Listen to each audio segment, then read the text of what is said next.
posing is one of the things that students often struggle with more than almost any other concept. And one of the reasons for this is because students often disregard posing. Bo and I were the same way. When we were beginner baby animators, posing was one of those things that seemed unimportant to animation. Posing was one of the other principles. So, for example, when you learn animation, you learn about timing and spacing, wash and stretch, overlapping action, anticipation, all of these principles of animation from the 12 principles. But when you get to those last few principles, the ones like framing or solid posing or solid drawing, it's known as either one, and appeal, those ones tend to get kind of ignored. People know like the first 6 and the other 6 kind of get they're there. But the problem with this is posing is not just one of the principles that should be ignored. It's not just we'll get to it when we get to it concept. Posing in animation is actually beyond crucial. Bo and I actually have started pushing for changing the 12 principles. I know that can be kind of blasphemous because the 12 principles are the 12 principles of animation, but we see this so often where students don't understand why posing is important. So the way Bo and I have kind of restructured our view of the 12 principles of animation is that there are 2 major principles of animation. Each of them have their own sub-principles. It may sound a little confusing, but imagine it like a coin. A coin needs 2 sides to be able to be a coin. Heads, tails. Posing is one side of animation. And then the animation principles are the other side. So you have the animation side of the coin and the posing side. Posing is literally half of animation. It's not just one of the principles that can be gotten to eventually. Posing is crucial. It is one of the 2 foundational elements of animation. Because really, if you think about what animation really is having one pose, set a key, or draw it, have another pose, set a key or draw it, and then the movement between those 2 poses. Animation is moving from one pose into another pose, into another pose, into another pose. Everything about animation is poses. So you can't just ignore posing. You can't just leave it for later, because if your posing doesn't work in your animation, if your poses are unappealing and stiff and awkward, no amount of timing or spacing or squash or stretch or any of the other 12 principles of animation will make your work look good. It will look stiff and awkward and unappealing. So posing, the secret of animation is good posing. And this is something that takes a little bit of skill and practice to learn. It's not something that you can just go, oh yeah, I'll do posing, and poof, a beautiful pose appears. Posing itself has its own principles of posing. Just like animation, the concept of movement has principles. The concept of a pose also has principles. And that's what I would like to talk about today, is how to create good posing, and then taking reference images and studying them, and how to then apply that knowledge that we learned when we study poses, so that we can improve the quality of our posing in our animation. Whether we are doing basic class 1 level poses, a strength pose, a balance pose, or we're doing acting shots where our characters have pantomime or dialogue and we want good, clear posing for those characters. Posing is everywhere in animation. So with that, I want to say that if there are ever any questions from anyone, please feel free to let me know. Please just say in chat what you guys want to ask. I'm happy to answer questions, and I will pretty much get started on our demo here. So let me share my desktop. So here we are. This is the posing for animation checklist that Bo and I have made for all of you, for Animation Mentor and everyone here. So this is the link to the document. If any of you want to read through this document later on, this is available for all of you to read. So, posing for animation, a checklist. So we'll just go through this and we'll just read through and study these concepts, and then we'll apply them.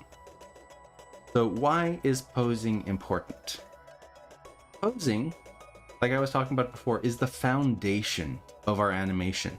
It is the core, the building blocks of what... Oh, is the video gone for anyone else? Or lost the audio? My audio seems to be working, so I want to make sure I'm not talking and no one can hear me. Me? Okay.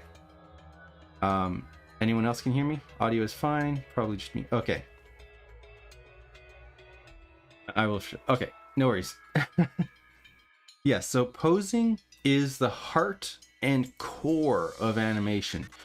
Like I was saying before, a good pose can make animation better. Any pose that you can improve and make better will make your animation look better. Because really, if you look at a good film, if you look at a good movie, you could pause on any frame of it and it looks amazing. When you look at a screenshot of a movie and go, wow, that looks well animated, you're looking at just a pose. There's no animation going on. It's just an image. But from that image, you can see that it's well animated because of the posing. So posing really is the core element that you build your animation from. And we should pretty much make every pose count. Every pose we put in should look great. Hey, thank you so much, Walk 33. I apologize.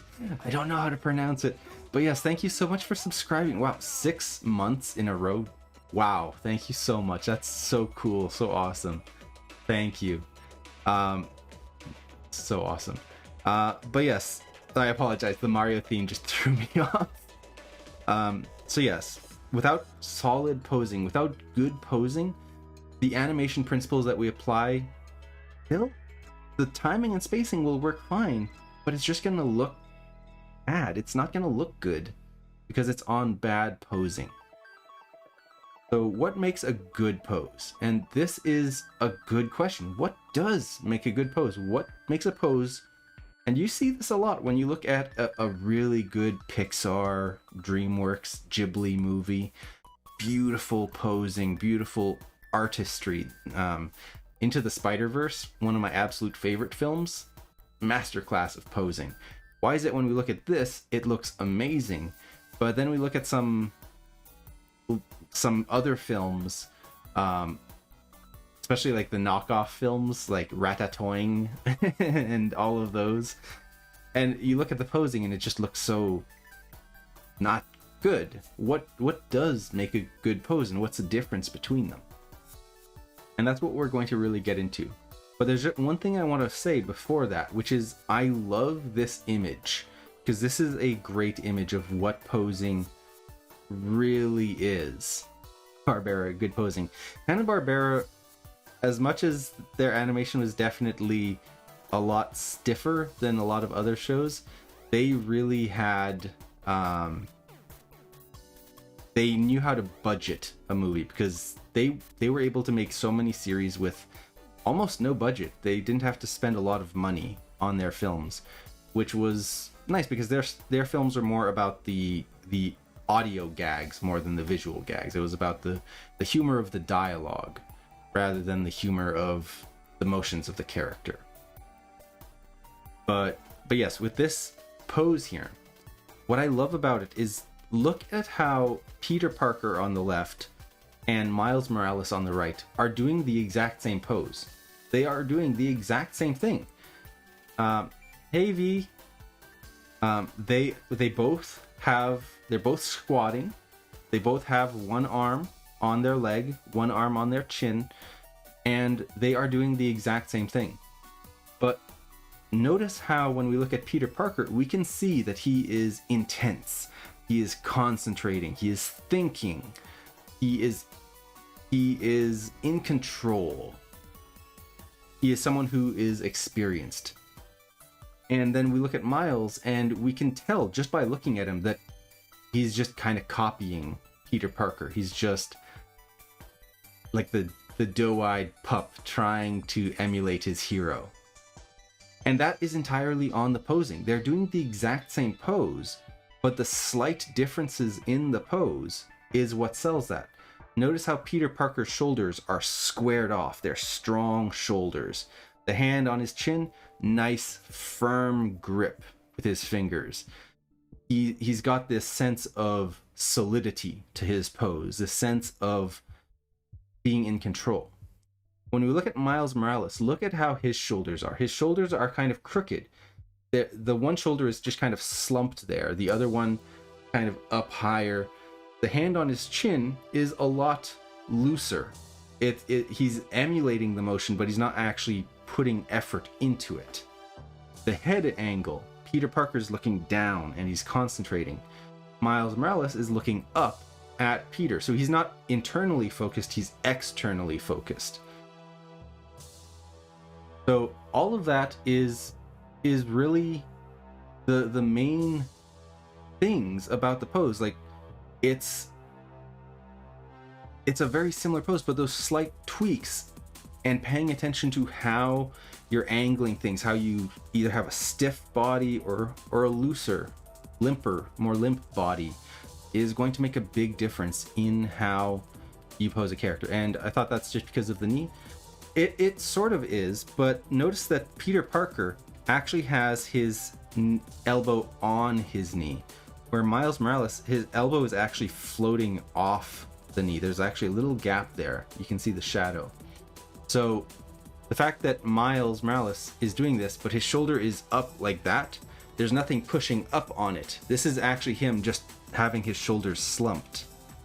Whereas Peter Parker, you can see that this one shoulder is up a little higher than the other one, but that's because it's actually being pushed up by his elbow on his knee or on his thigh. So it gives you that feeling that Miles is just emulating Peter Parker. And that's why I adore this picture, because it's a great example of what posing can do. So what is... also there is a way smaller thing, but I think the rumpled Halloween costume helps too. Yeah, definitely. Peter B has really strong graphic silhouette, but the rumpled feeling on Miles makes him feel a little less powerful. Yes, that is another great thing, is the quality of the costume. Peter Parker has the high quality outfit, and Miles with his scruffy, rumply, baggy outfit also gives him the feeling that he is not in control. And that is also part of the posing, getting that silhouette value of his pose looking less form-fitting and professional. So that brings us to the Pratt Bros posing checklist. This is a checklist that Bo and I have developed over the years, and this is something that we go through every time we create a pose. We go through every one of these elements when we think of a pose. And this is a great way to just make sure that your poses are working well. Now, one thing you will notice as we go through this is this checklist will start feeding into itself. One part of the checklist will feed in to another part. It's very difficult to make a good pose and not have all of these things, because they all blend into each other in some small way. So let's begin. We'll start with line of action. So what is line of action? Line of action, also known as line of force, is essentially the foundational energy of your pose. The line of action really is, number 9 is avoiding tangents. That's correct. My video is kind of blocking it. But I did send the link as well up higher. I can send it again for anyone who's just entered. If you guys want to follow along with the document there, that way you can have it full screen, you can also do that. So, line of action is really the line of energy going through your body. If you want to do something powerfully, like throwing a punch, if your body's all bent and crumpled, you're not going to be able to throw a very good punch because there's no energy in that arm. To throw a strong punch, you put your entire body into it, and it creates a line through your body. This line of action is really the line of energy, of momentum. You have checklists for other topics and subjects. Bo and I are actually making more checklists on facial posing. We have other checklists that we are working on, reference and studying reference. So how to break down reference in kind of our step-by-step approach. But we just haven't had time to make those yet. Hand posing document. Yes, thank you for the hand posing document there. So, jumping back to this line of action, those principles are pretty similar to character design. Yes, that is very true. They are very similar to character design. So, when we look at these examples here of Tom and Jerry, look at how this first image, when he's punching, doesn't have a very strong flow. It doesn't really go anywhere. The punch isn't connected to his body because there's no line of action. Whereas when we look at the one next to it over here, that arm flows into the shoulder, through the body, and into the ground through his feet. That gives us a really strong line of energy where you push with your feet to throw a punch. It's not just your arm flailing about like this. Like this would be a horribly weak punch if I was just flailing my arm. But if I put my entire body into it, from fist through to my shoulder, through my body, into the foot, pushing on the ground to push me forward, that creates a line of energy. And we also have this other pose here where he's swinging the club, and again, there's no energy, but this one next to it with a nice curve has a great flow through it. These concepts are very, very crucial, very important. Line of action is really going to be a big defining thing with your posing. What's a strong, I want a strong punch? Put your entire body into it. Exactly. Literally just launch yourself at the person. That is very true. Like, you literally want to put all of your weight into it. When you watch a boxing match or MMA fighters, when they punch, it's not just their arms. They put everything into it. The whole body action. So with line of action, there are 3 major lines of action. Now I am going to open Clip Studio here, and I apologize, this is a little bit further ahead, but I'm going to open this document here and grab my pen, and we'll go over the 3 main lines of action that you see in posing. So the first one is the straight. The straight line is, I guess you could say, the most basic. Straight lines of actions are the strongest. They have the most directionality. They're almost like an arrow. So the straighter your line of action, the more forward force you have. Also, the stiffer it can be. Like if you have a character standing straight up, I'm going to draw this really stiff and really quick. Like you have a character standing like super straight. Like let's say one of those Buckingham guards with the big hats, shoulder pads, hands at his sides, uniform. Like if your pose is straight, you're going to create a very stiff type of character. If you have this line of action, like you can kind of imagine like the Rocketeer kind of thing. I cannot remember how the Rocketeer looks now, but the Rocketeer, his feet act like that, and he has the backpack on. Like that kind of... Wait, he has a fin on his helmet, doesn't he? Like that kind of straight pose gives you directionality and speed and energy. That is number one, traits. Number two is C and reverse C. That was correct, reverse C. So what a C and a reverse C is, and we'll go back to our document here. A C and a reverse C, you can see that with this punch here, with the club swing. There's a lot of curves that are C curved. And a C curve, this is probably the most common of curves.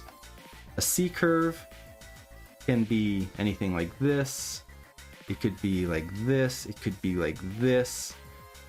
C curves have a wide range. They can be very subtle or very exaggerated. And you see this in a lot of poses. Again, with the Tom and Jerry stuff, you could have a pose that is like someone reaching up, maybe doing a like yippee kind of pose. Like, yeah, woo. That could be a C curve. You could have someone maybe got punched in the gut and they're bent over, arms this way, legs this way. You could have that, and they're flying through the air. You can do a lot with C curves. Now, the reason why... Am I good at drawing Tom and Jerry? I've never tried. I'd be interested to see if I could someday. I'd have to do some studies on it first. But with a C curve, the reason why you have a C and a reverse C is because of change of direction. This is an important concept in animation, is if you have something moving this way, for example, and you've got this rope dragging behind, this is a reverse C. It's a C curve going this way. But if our line was to change direction and suddenly go this way, well, now the line will reverse in this direction, and this is a C curve. So you can see we have a reverse C and a C. So if this is number 1 and this is number 2, that change of direction has flipped our curve over. And as animators, this reversal, as it's called, is an important concept. You see this a lot with, this is like a classic 2D example of overlap, is it looks something like this, and then you get the reversal here, and then goes over like that. So you have 1, 2, 3, 4, 5, and then the reversal going 6, 7, 8, 9. Those are essentially showing you the C curves going this way and then the reverse C going that way. That's why we have the term C and reverse C. They're both technically the same curve, but when we're animating and we want to throw a big punch to another punch, see how my body goes from angled backwards to angled forwards. That is a reversal, and a reversal adds a lot of energy into an action, because imagine like a whip. You go whoosh, that whip action adds energy. If it's just going like it's not gonna be much. Like if I'm like this and I punch, it's not gonna be as strong as if I wind up and do a reversal and then flip back. That, yeah, contrast, wave principle, that's all the same concept of a reversal. Is it adds energy, that flick. So that is a C curve. Now, the last one we have is number 3, the S curve. The S curve, what if we want to reverse C moving in left direction, opposite direction? What emotion would that represent? We have a reverse C moving left. So if we have something going green left and we have a reverse C going that way, that could represent sadness. It could feel sad and droopy and floppy. It could represent, if we have something moving this way and it's leaning more like this, it could represent anger. Someone with like stiff arms there, maybe angrily pointing a finger rather than being sad and miserable. So depending on your curve and the directionality of your curve, this is a whole other thing, but worth talking about. The directionality of an action changes the feeling of it. Like you see here, if you have this character like this, like whoa, like they're running and their arms are pulled back, almost like they're like running down a hill, and they're just like, oh no. Or it could be if they're going this way, they could be in control and just like running. So you, depending on the directionality, how much you lean the curve, how exaggerated the curve is, you can change the mood of a shot. So with the S curve is the most fluid of the curves. The S curve is the kind that you often see models do. Like you'll have like the shoulders leaning this way, the hips this way.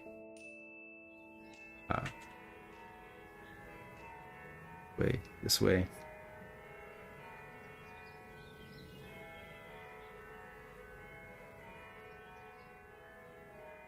Done this on the curve. I should have done it off the curve first. So we have like the body here, body there, there's the head, there's the one leg, there's another leg, arm. You can see that's like very model-esque type posing, and that creates an S curve in the pose. S curves are the most fluid, the most, I guess you could say, softest of the poses. It's almost like a river. Like if you have a river going through, it gives you that soft, slow feeling. Yes, strongest is definitely straight, followed by C, and then C can go from like this all the way down to like loose and floppy, and then S curves are the most fluid. So that would be a good rule of thumb. The stiffer it is, the stronger it is. Like we see with like a standing guard or the Rocket Man or Superman, really, really strong punch. And then a C curve can go from almost straight all the way down to super bent. And then S can be like really exaggerated or really subtle as well, but in general you can see just by the shape of the curve, it feels a lot more soft and fluid. So those are the main curves. You have a straight, a C, reverse C, and then the S curve. If we go back to our posing here, we can see these on this sheet. We have this punch, which is a C curve. We have the club, which is a C curve. Almost all of these are C curves. And I would almost argue this is just a little bit of an argument that any straight curve is honestly just a really straight C curve. It's just a C curve that is really, really straight, like that. It's still a C. That's still a curved line, but it's just really straight. I would argue that straights almost don't exist because it's just a really, really straight C curve. But in that sense, it then becomes a straight. So it's a good way to differentiate and just be clearer about what kind of line it is. But even a straight can have an ever so slight bend just to add fluidity. Hopefully that makes sense. So that is line of action. Now, with that brings us to dynamic posing with your line of action. This is an important concept, that your line of action isn't just going to be in there and then your arms and legs are just going to stick out in random directions. Your line of action should have the rest of the body flow with it to create a stronger, more dynamic pose. So what this is, it's called star fishing. Just like Patrick Star from SpongeBob. If you have a character that's standing there and their limbs are just going off in different directions like this, there's their head. This pose has no directionality because this limb is going that way, that way, that way, that way. The head is going that way. There's no energy. There's no focus. So if I have a character that's like this, there's maybe there's the fist, there's a head. What I want to do is try to get the rest of the body to flow with this curve. Maybe this leg comes back here. Maybe the other arm is up here. And what that does is you have your main line going through there, but then you have the secondary lines attaching to it. The flow and energy of this pose ties together with that line. So it's not me just sticking an arm off. Let me just redraw this pose really quick. So if we have this pose here, I'm not just sticking the arm out like this way. And I'm not sticking the other leg out like that. Well, maybe that would flow. But maybe I don't stick the leg out this way. Because that would just look really stiff. Because now you have your main line going this way. But then the secondary lines are just stuck on the side like that. They're not connected to the main flow. You want your body to flow in that one direction, that one line of energy. So that will help give you a stronger pose. And going back here, we can see that with this.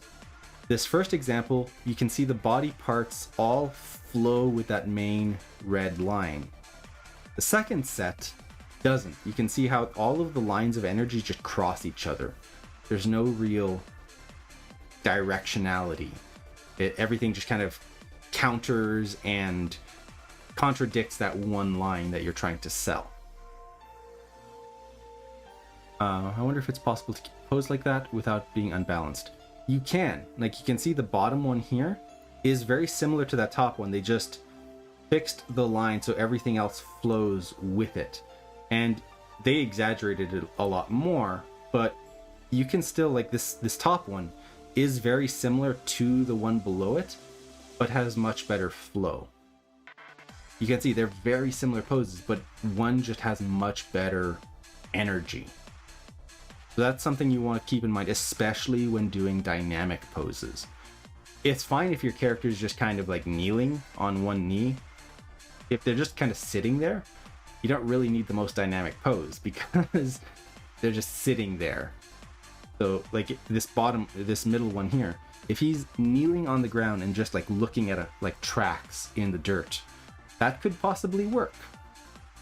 But if he's doing something more dynamic, more action oriented, and is supposed to convey movement, then when you're doing movement, you want to sell that line of action and that energy, because line of action is energy and movement is energy. Does this also happen with facial expressions, like a lot of facial features going with a main flow direction? Yes, facial features also follow a lot of these posing guides. This is one of the reasons why Bo and I want to do a facial posing document similar to this, is facial posing actually follows a lot of basic posing themes.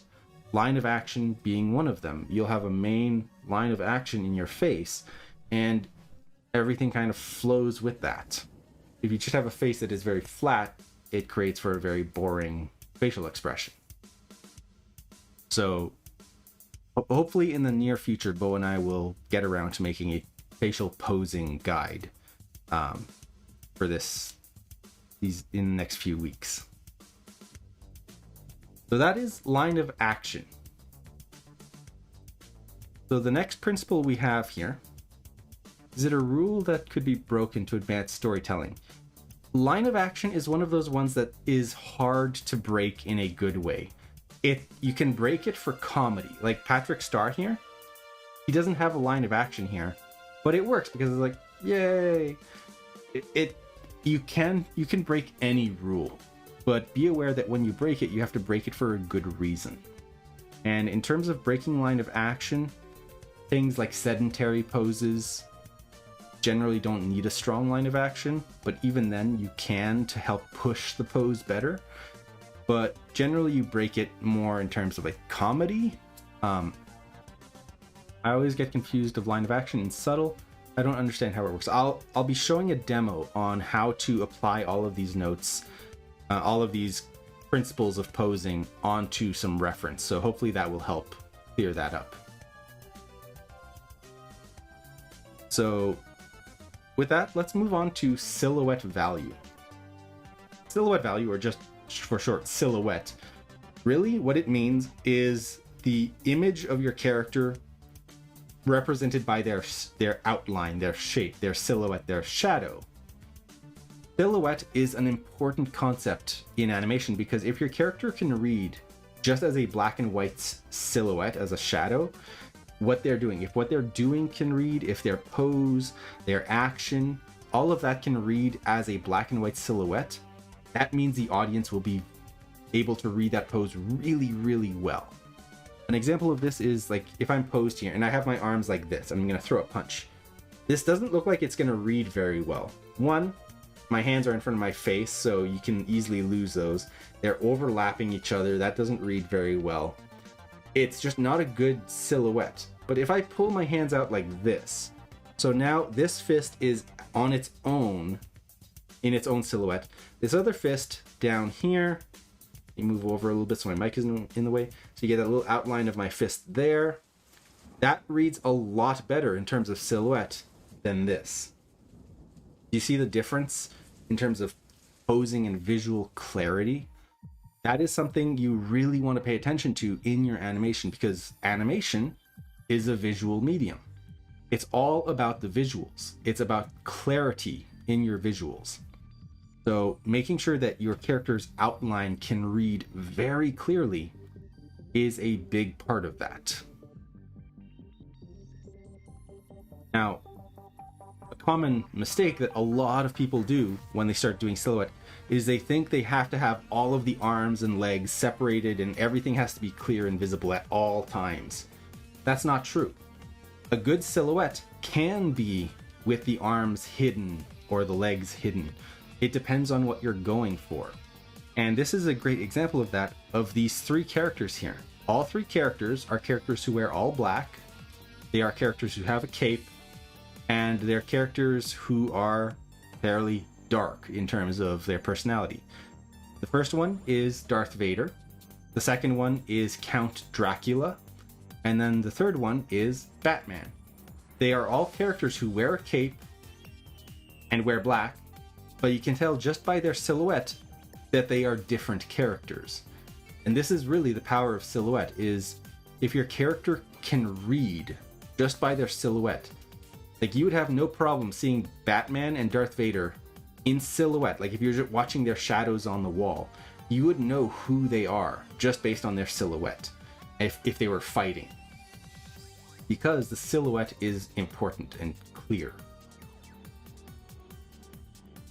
And that leads us into another concept of silhouette, which is silhouette value. So we've talked about how having your body parts out of your body can help read your pose.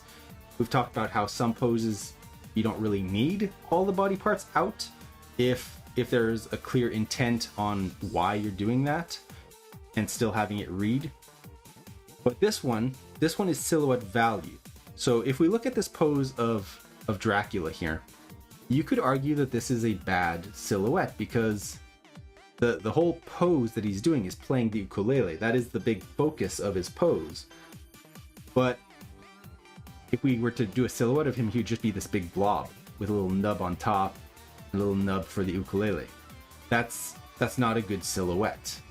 But it is. And the reason it is because what they are doing is they are using color and saturation and intensity to break up the silhouette. And what that means is, notice how he wears all black, and his head and his hands and the ukulele are much brighter colors. They're white, very pale skin, and a bright ukulele, bright wood color.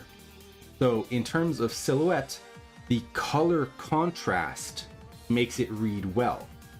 It's like, for example, my shirt is blue, and if my hands are here, you can read my hands very well on my blue shirt. If my hands were up here, they don't read as well because now they're over skin. If I put my hand over my arm, my fingers don't read as well. You kind of lose the fingertips. It's not nearly as clear than when they're on blue and you can see my fingers clearly.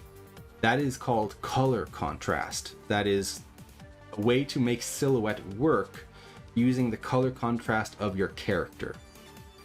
And this is an important concept because you could have a character that is like this, where the hands are very clear despite being inside the body.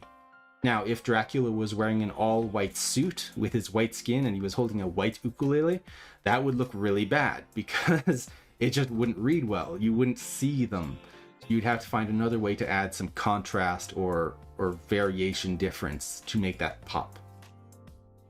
So does that make sense in terms of silhouette value, adding, using value and contrast to play with silhouette? Silhouette is one of those things that there's a lot of ways to approach it, but it's something you have to be mindful of in your posing. So, posing with clear silhouette is an advantage, yes. Anytime you can get a clearer silhouette that you can make a character read better with a silhouette is going to be better for you as an animator, because the clearer a silhouette is, the easier it is for the audience to see what the person is doing. Like if... I think of an example here. Sorry, my brain's trying to think of a good example here. Let me switch back to my camera. So if I had a silhouette of me drinking water and I was just like this, it doesn't read too well because you can't really see the bottle, and it just kind of gets lost. Like, am I actually drinking? Am I like humming into this bottle? Is it up my nose? Like, you can't really see. But if I have a silhouette more like this, it's much clearer. Might as well take a sip of water while I have it. So in terms of silhouette, this works better than this. Even though it's the same angle and everything, it's a clearer silhouette. And then you also have issues with silhouette not reading well. Like, for example, if my character had a gun, it was like, yeah, yippee-ki-yay, pew pew pew, like up in the air. Kind of like Old West, if we're doing like an old Yosemite Sam pose. That would read clearly. But if he was like this, that does not read well. Not at all. Even though like he's technically shooting up in the air. Like, depending on where your silhouette is, it can read very badly. You can get the wrong impression of what a character is doing because of the silhouette. So be very careful with that. You don't want to give the wrong impression or make something that looks wrong to the audience. Another area where silhouette happens is elbows or joints crossing over each other, because you don't know which arm belongs to which joint. So again, silhouette is very important. If you can look at your silhouette and know exactly what your character is doing, you created a much stronger pose. Same with knees. Yes, knees, elbows, knees to elbows to elbows, knees to knees, knees to elbows. You want to avoid joints crossing, because when they do, like you can very easily mismatch the limbs. So that brings us to our next concept, which is so I think most of the poses must be a little rotated and with a little tilt. In general, some poses can be very straight. You see this with Hotel T. Going back to Hotel T, there's a lot of poses in there where they're very, very straight. That is exaggeration in the pose. But for more naturalistic poses, in general, there's almost always a little bit of rotation, a little bit of curve. Humans, unless you're trained in the military or like some sort of guard or something, we don't stand perfectly straight. We usually have a little bit of a lean. We tilt one way or another. We rotate ourselves a little bit. We don't ever sit like perfectly mechanically straight. So straights versus curves. Straights versus curves is a concept I very much enjoy. The reason being, this is a concept that can really help improve your art and improve your posing very quickly. So essentially, straights versus curves, or simple versus complex, which is the way I like to call it. Simple versus complex essentially means that one side of your body part or your pose is simple and the other side is more complex or curved. Oh, sorry. Thank you. Did I not have the showing for Dracula? No, wait, I did. Wait, did I? Sorry. Thank you for letting me know. Yes, straights versus curves, or simple versus complex. Thank you for letting me know. So yeah, in terms of straights versus complex, or straights versus curves, or simple versus complex, the concept is if you have two straight lines, that creates a very stiff pose. It's just very uninteresting. And if you have two curved lines against each other, that creates this weird, bubbly, kind of lumpy shape. So straights versus straights, curve versus curve, not really appealing. What you want instead is to have one straight versus a curve. So if we look on the right side, you'll see you have a straight line and a curve, straight line and a curve. And this helps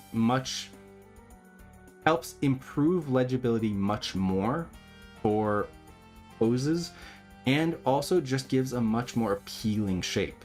Now, that said, again, keep in mind, all of these rules can be broken. If you look at something like Adventure Time is well known for having straight versus straight. Like Finn's arms are straights. His legs are straights. Lumpy Space Princess is curve versus curve. She's just lumps. It works for the show. But we're talking more about a general rule of appeal and of creating a good pose.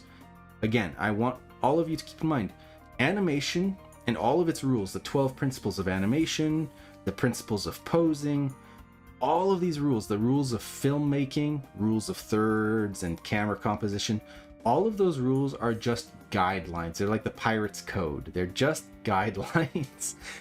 They can be broken. But the thing that you need to know about it is you have to break them with purpose. You can't just go in and randomly break them for no reason, because then it just looks wrong. To break them, you have to know them so that you know why you're breaking them. That is just a good general thing. It's always good to know the rules and then know why you're going against them because you have a reason to. So, as a good general rule, having a straight line versus a curved line is going to add a lot more appeal. And the reason for this is actually kind of how the human brain works. Our eyes follow straight lines. Our eye goes, ooh, a straight line, and it will follow the straight line. And as it follows the straight line, it sees the curved line on the other side and reads the curved line, and kind of it flows. So our eye goes down and reads this other shape on the other side and goes, oh, that's the shape of it. So it helps the audience read your pose better and give you this understanding of what the pose is. And here are some examples of this. If we look at these poses from Glen Keane is a master of simple versus complex. Glen Keane really knows this concept inside and out. And I apologize, I don't have a draw tool that I can just draw over this. I thought I did, but I don't have it installed. I wonder if I can just copy this into here. No? Darn, didn't work. Try again. See? I apologize. But yeah, so looking at this, the draw tools in here. Border color.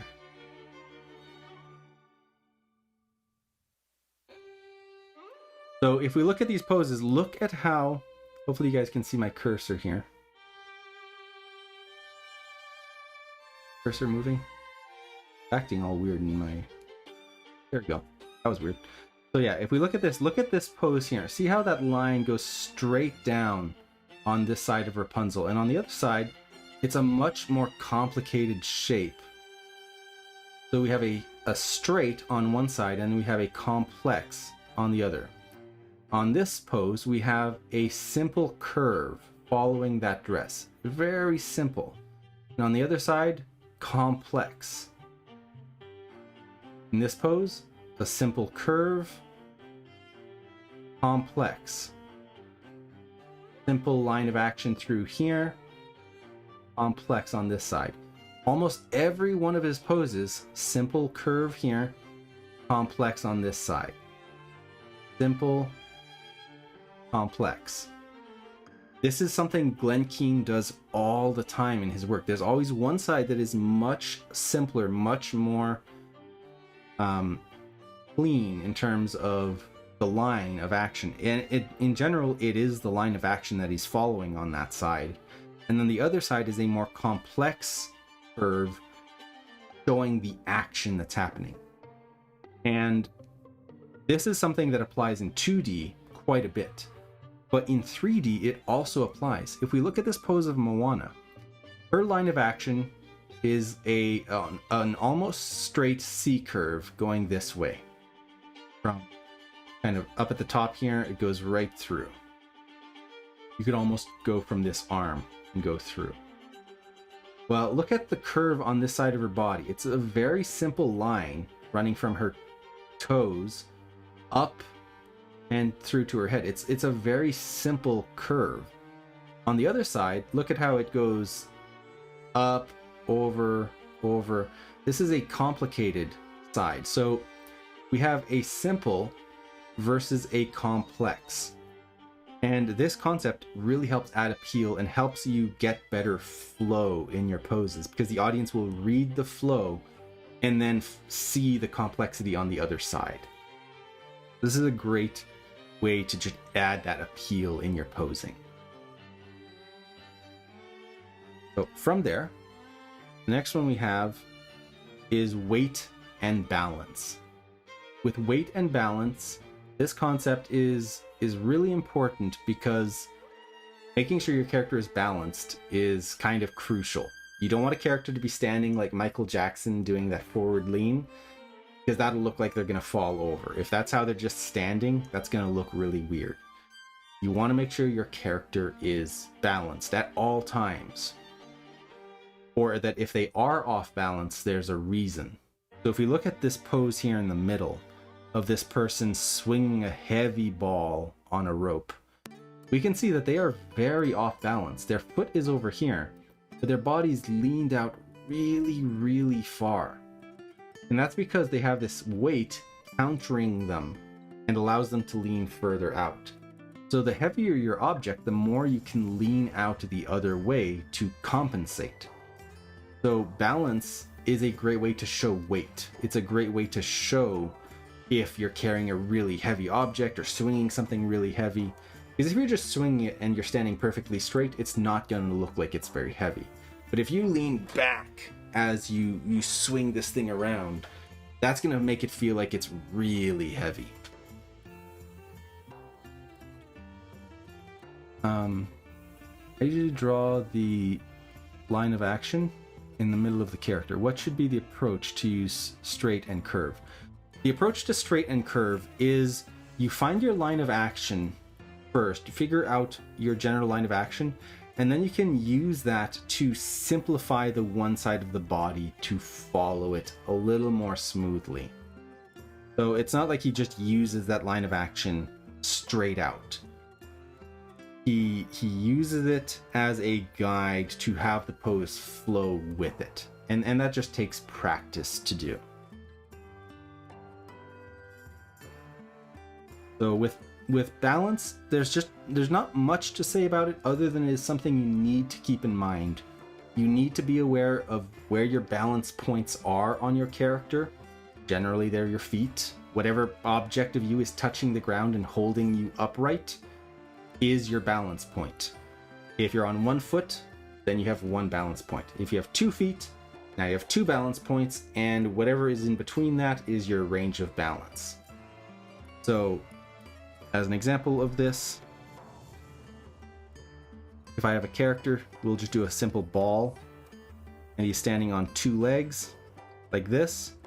The balance point, being this foot and this foot, means that everything between that is a range of balance. If this character raises one of their legs, like this,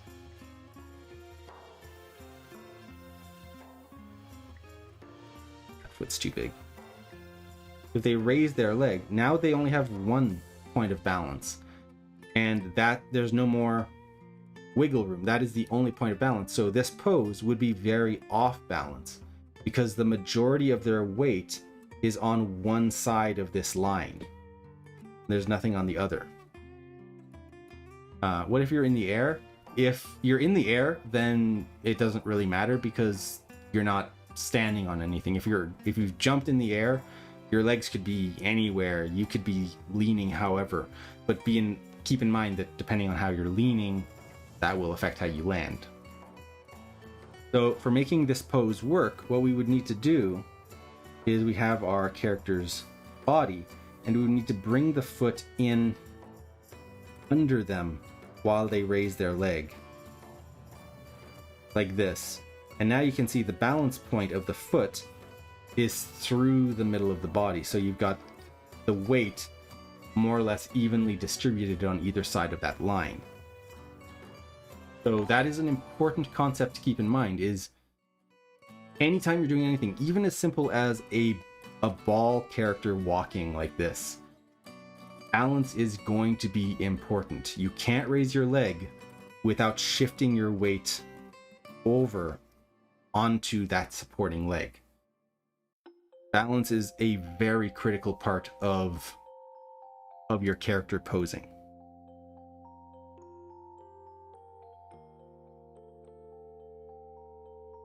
So with that, from balance, we move on to asymmetry. And this is where we start seeing some of the concepts we've talked about before coming back into play.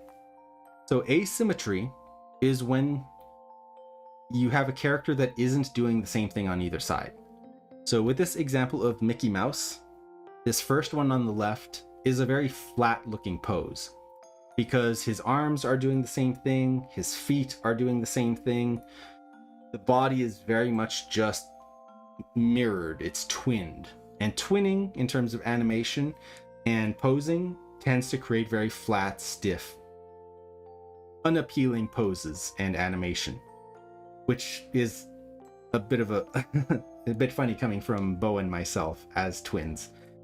You want to avoid twinning. And the way you do this is you offset body parts. If you have a character with their arms up like this, offset them. See how I just changed my hands and now it's suddenly not twinned anymore. You off balance your poses so that they're not just always the same like this. A little bit of offset, a little bit of twist, a little bit of change.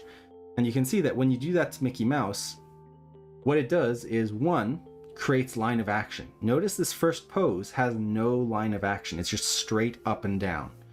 Very boring, very flat. This next pose has a line of action, a nice S curve moving through it, because you made him lean forward a bit. You offset his pose. Notice how you have a simple versus a complex side, because you've offset the pose. You've created asymmetry. And with asymmetry comes simple versus complex. It creates all of these other principles that we've talked about. So when you're creating a pose, thinking of your asymmetry will feed back into your other pose principles that we've learned about. So that is asymmetry, pretty simple one, but a very important one. And again, you can break this. If you're doing like a politician and they're talking with their hands, you'll notice politicians often use their hands and they mirror the hand gestures. And that might be something you do for a specific reason. But even then, you could offset it a little bit. You could have them offset their hands a little bit. You could have them just do one hand. So you don't have to do twinning. You can always find reasons to slightly avoid it or avoid it altogether. But again, like all rules, they can be broken. Next up, simplified shapes. This one is ARNG. So simplified shapes is essentially trying to simplify the design of your character, try to simplify the pose of your character so that it reads as a very simple shape, that it reads clearly without a lot of extra stuff cluttering the poses. So you can see that as a general shape, you can read these as this one being kind of a square shape. This one is a very triangular shape. And you'll see, like, sure, the shoulder sticks out, the hip sticks out there. But as a general rule, you can see how that shape of the pose fits in a triangle.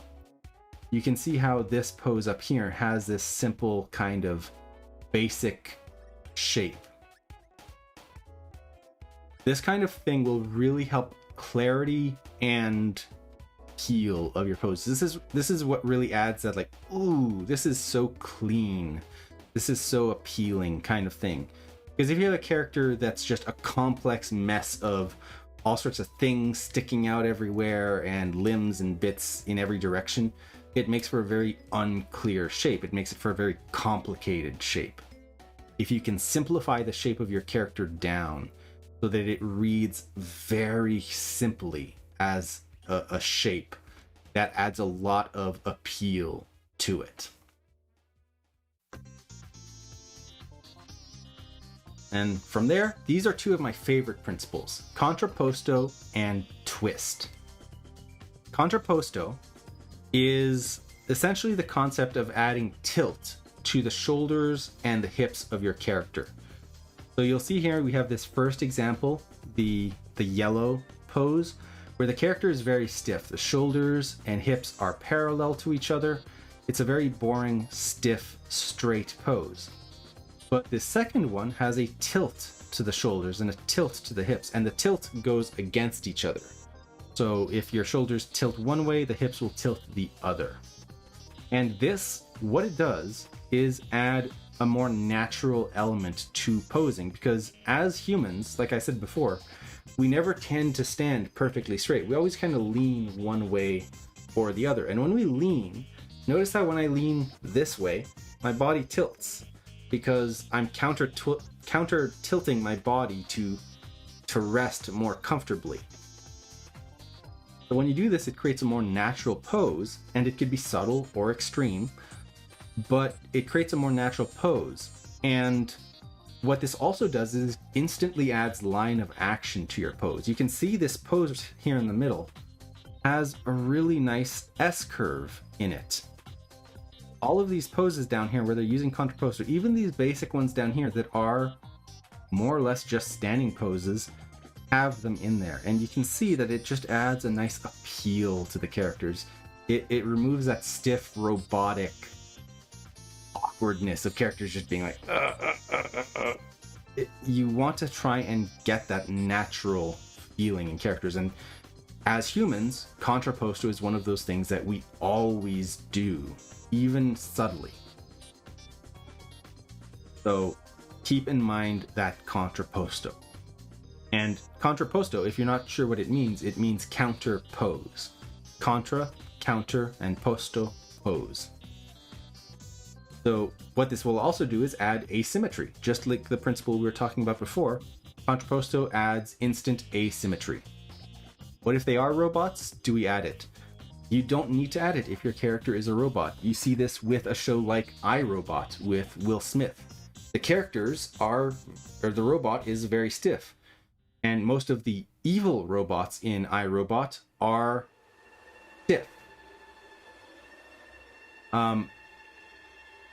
But if we look at the main character robot, the one that befriends Will Smith, as the show progresses, he becomes more human. He has more contrapposto, he has more lean and changes and more natural human reactions. This is also in WALL-E. If you notice in WALL-E, one of the things that adds a lot of personality to WALL-E is he has like kind of human tendencies. He's more like kind of brings his hands up, and he has this really cute like hunch to him. He's really cute. But in the show, when you see him like being more robotic, now it's very stiff, very straight, very parallel, very box-like. And that adds that robotic feeling, is the stiffness.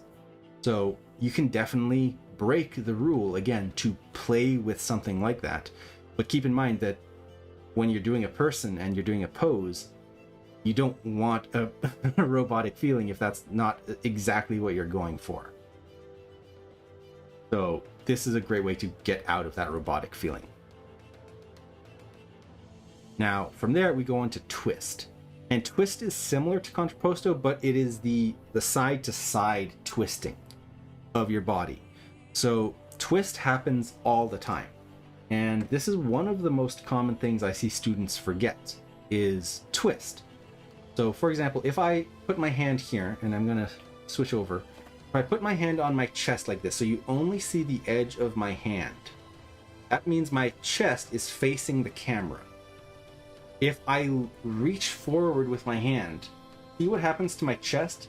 I actually rotate my chest around to be able to reach forward, because that's extending my shoulder joint forward towards the camera to allow me to reach further.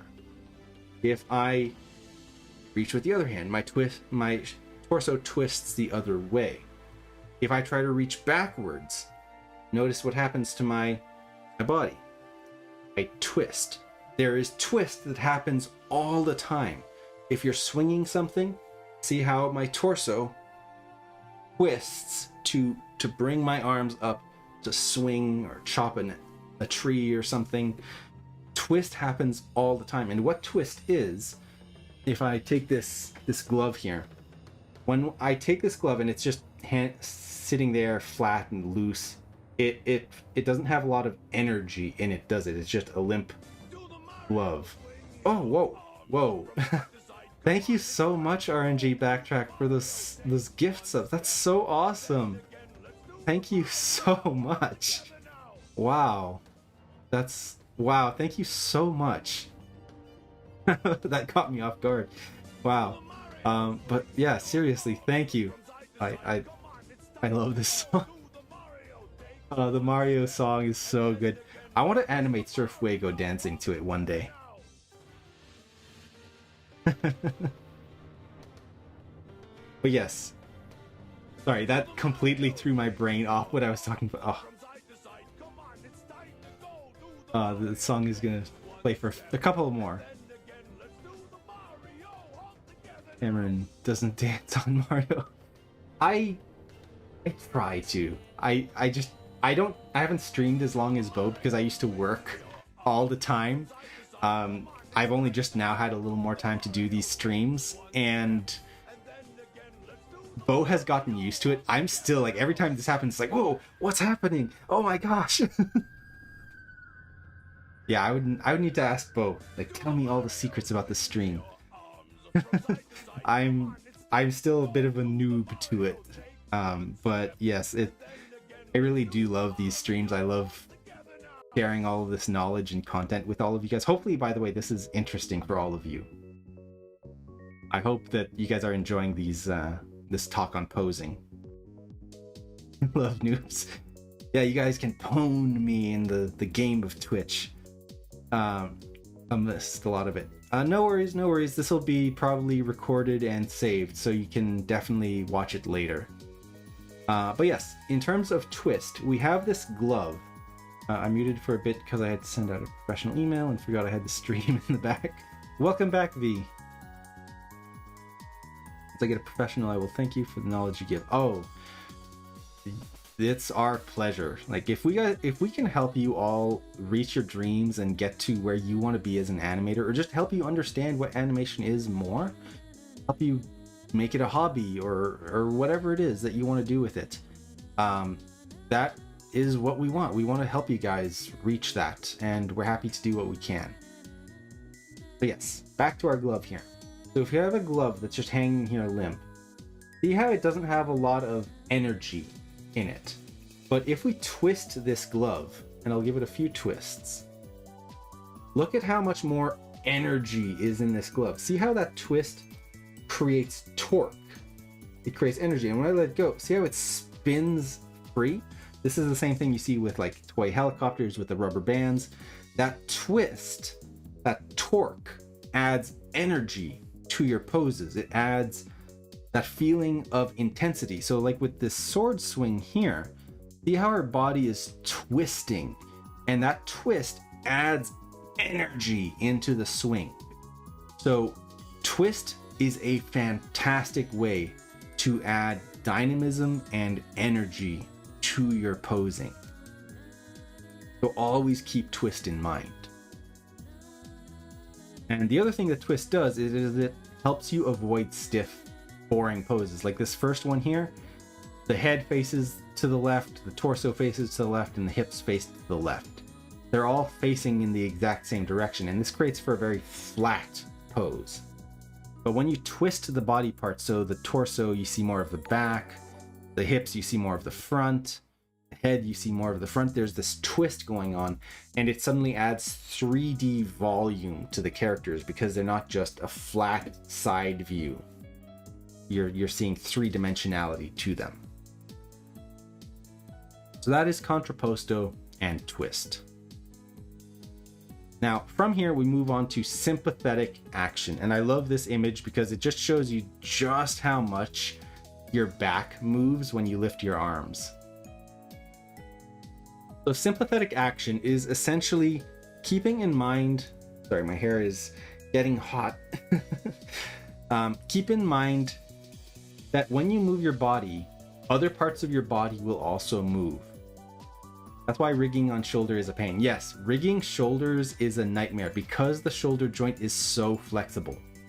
So I'm gonna share my camera again here, and I want to talk about the shoulder joint just for a second. So for those of you who don't know how the shoulders work, actually I'll draw this out just so you guys can see the underlying anatomy of how the shoulder is. So when we're talking about joints, a lot of people imagine joints like this. Like you have your hip joint, there's your hips. Hips are kind of like this butterfly shape. And your hip joint, the socket of your femur, which kind of looks like this, fits into a socket here. So it's just in a socket, in a ball joint, and it moves around like that. So that's a nice pun, V. So your hip is a ball in socket joint in your pelvis. That means that you don't have a lot of range of motion on that pelvis. The shoulder, however, is not like this, because your torso is a rib cage. Your torso is this rib cage. You've got the sternum down the middle, the solid bone down the middle, and then you've got the ribs.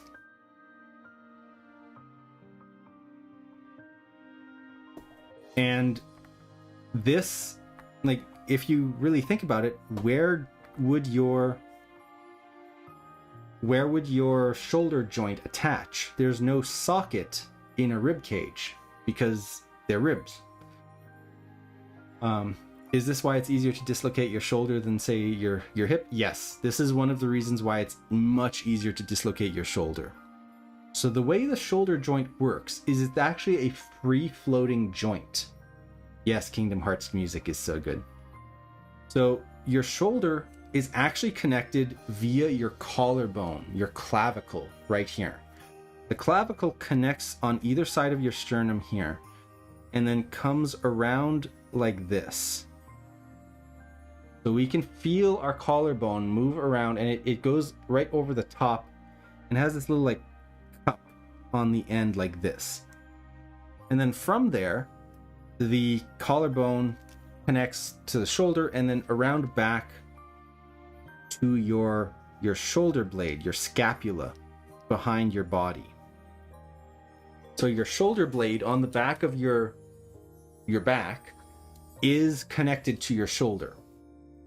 And this setup, this shoulder girdle, essentially sits on top of your ribs, connected right here in the middle, and your shoulder joint sits right there. Let me pick a slightly more visible color. Your shoulder joint sits right there. So you can see the shoulder joint is actually not connected to the torso. It's actually got a gap between there. You can actually feel that gap right around here. There's muscle that comes across. So the way it works is you have your arm here, and I'll make that semi-transparent. And the muscle of your body, your pec, connects to the underside of your clavicle right here, down to the sternum, but then kind of wraps around like this. So your pecs kind of cover there and then come across and have striations going this way. So your pec muscles, you'll see there's this gap right in here where what we tend to think of as our torso is actually just like muscle, and then you have like the lat muscles going on the side back here, latissimus muscles. But our shoulders actually stick out and away from our main torso. If you've ever seen someone who's lost their shoulder joint, their body is much shorter because that entire joint, that entire area is gone. So that is an important concept because, cutting back to the camera here, that allows us to do this. See just how much I can raise my shoulders and lower my shoulders. I can move them back, forward. Your shoulders have a lot of range of motion because they are pivoting from here. This collarbone pivots up and down. And an example of this is if I put my hand on my shoulder here and make my hand parallel to the ground. So I'm making sure my clavicle is staying parallel to the ground. I raise my arm up, and I can only raise it this far. I am literally trying to raise my arm up higher, but I can't.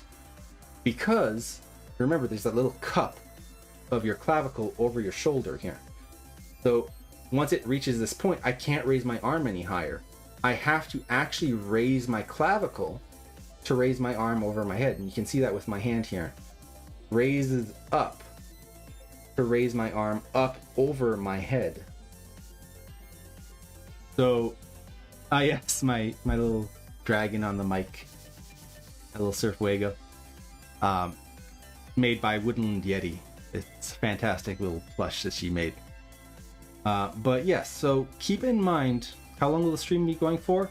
I'll probably go for maybe another hour, probably. I'm almost done the list, and then I'm going to do a demo on applying all of this to posing, so we can study how we apply this when we look at reference.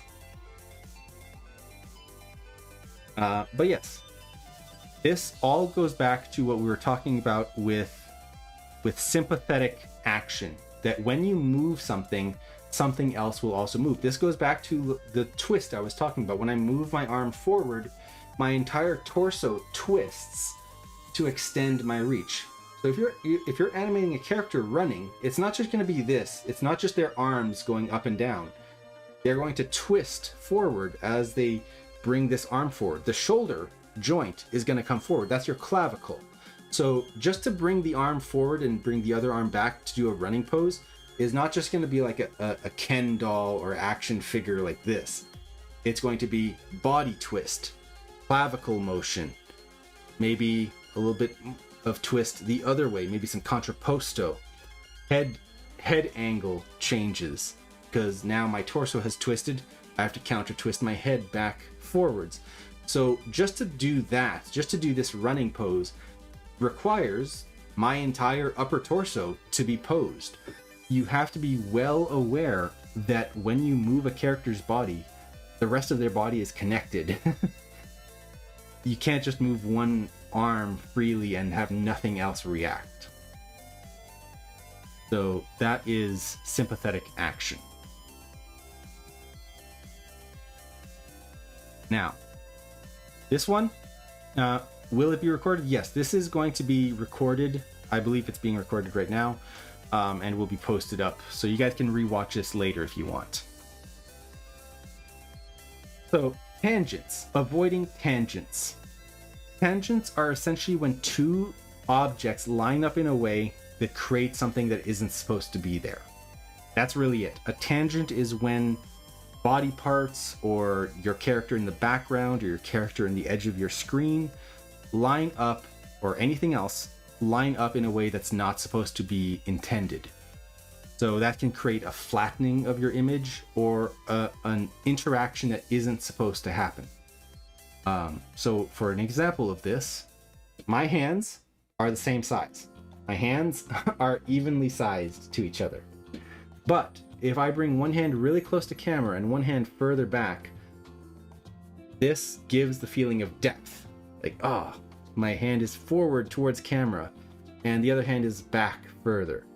But if I start bringing my hands closer and closer together, suddenly it feels like, try to get this lined up just right. Suddenly it feels like I've got like this one big hand and this one little hand, and I'm rubbing them together. Like that is forced perspective. That is the same trick that they used in Lord of the Rings to make Gandalf look taller than Frodo. So that is called a tangent, where my two hands line up in a way that now they feel like they're touching. I could do the same with my head, where it's like, like I'm petting myself, petting my cheek with my big hand. I've got this small head, pat, pat, pat. Like, it's the whole thing, like when you take pictures of people and they go like squish, squish, squish, and they try to pretend you're squishing someone off in the distance. Like, that's the same concept. That is a visual tangent, where it now feels like things that are on a separate depth are touching. Or, for example, if I put my hands on the edge of the screen here, that's this sand there. If I put my hands on the edge of the screen, it almost feels like I'm in a box now. Like I've got no more room here. I've got no space above me, even though there is, because my hands are creating a tangent to the edge of the screen.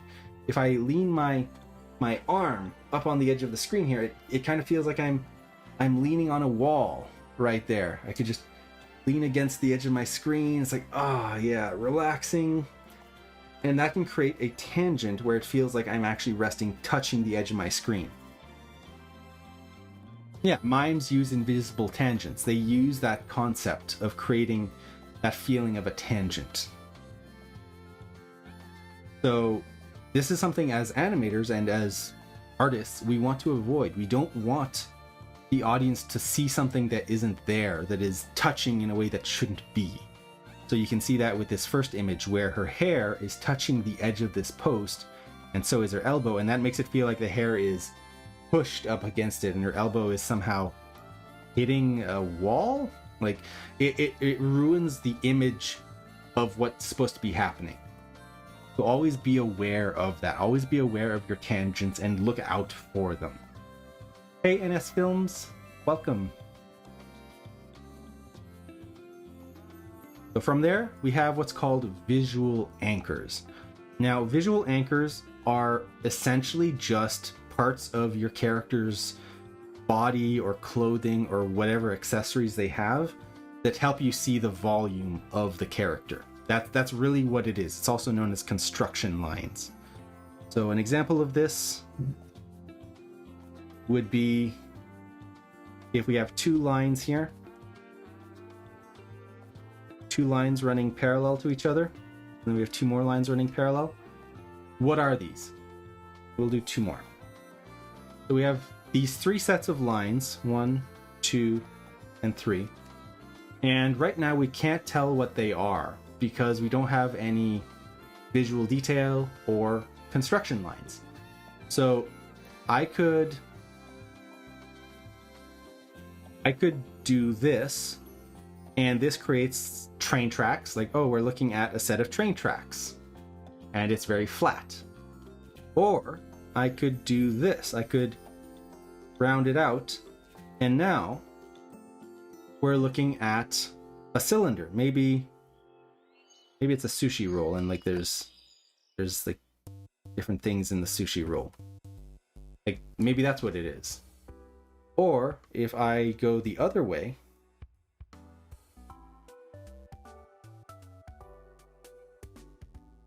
like this, now it's curved in the other direction. And maybe this is just a roll of, like a used up roll of paper towels. It's got the inner spiral as well. So that really is it. Like that is what construction lines are. They show you the volume of your character. They show you whether it is flat, whether it's facing towards you, whether it's facing away from you. Like if you have a character here and they're walking like this, you can't really tell which leg is in front and which is behind. But if I suddenly add like lines like this and then lines like that, you can now see that this leg is coming towards us and this other leg is going away from us. So now this one is going that way and this one is coming towards us. And that's really what a construction line is showing you, or what a visual anchor is showing you the angle that something is angled at. With 3D animation, you kind of get that by default because your characters are in 3D. But even then, sometimes it's nice to have a visual anchor to help make things read more clearly. But in 2D animation and 2D art, having those visual anchors is very important in showing volume. So that's what visual anchors are, making sure your angles are looking the right way. Even your face is a visual anchor. Your eyes to your nose to your mouth and your hairline, these are all visual anchors. So if I tilt my head up, you'll see that you can see my head is angled up because the visual anchor of my eyes is up higher. My nose and my eyes are much closer together. There's more of my underside of my chin. If I go down the other way, now the brows to my eyes are overlapping. There's more space here visually. My nose is much closer to my mouth. So these all act as visual anchors to show depth in 3D. So that's really what a visual anchor is. And you want to make sure those are working well.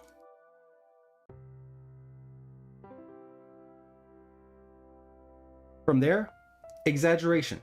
This one is just take everything we learned and push it. make it bigger, make it more. You would always be you will words. You will always be surprised by how far you can push your animation and your posing in general. Like, most people, when they do a pose, don't realize they can push it even further. So do your pose and then try to do it a second time and push everything. Push a bigger line of action. Push the balance. Push the energy. Push the contrapposto. Push the twist. Push everything that we talked about further. Is there a stop in pushing? Honestly, it depends on the style. Like, if you're going for a very realistic style, you might not want to push it too far. If you're going for a more cartoony style, you can push it a lot. Look at Hotel Transylvania. They push their poses to the extreme. Those poses are extremely pushed. So it really depends on the style you're going for, but even then, even with more realistic style, you will be surprised at how far you can still push a pose and still keep it believable and relatable. Just like, look at these punches here in the middle, right there. Like, look how much more energy the second one has. This back, like, it's still totally believable and realistic. It's not crazy, but just look at how much stronger of a pose this is, or this toss, this dancing. This is just a really great way to improve your work even more.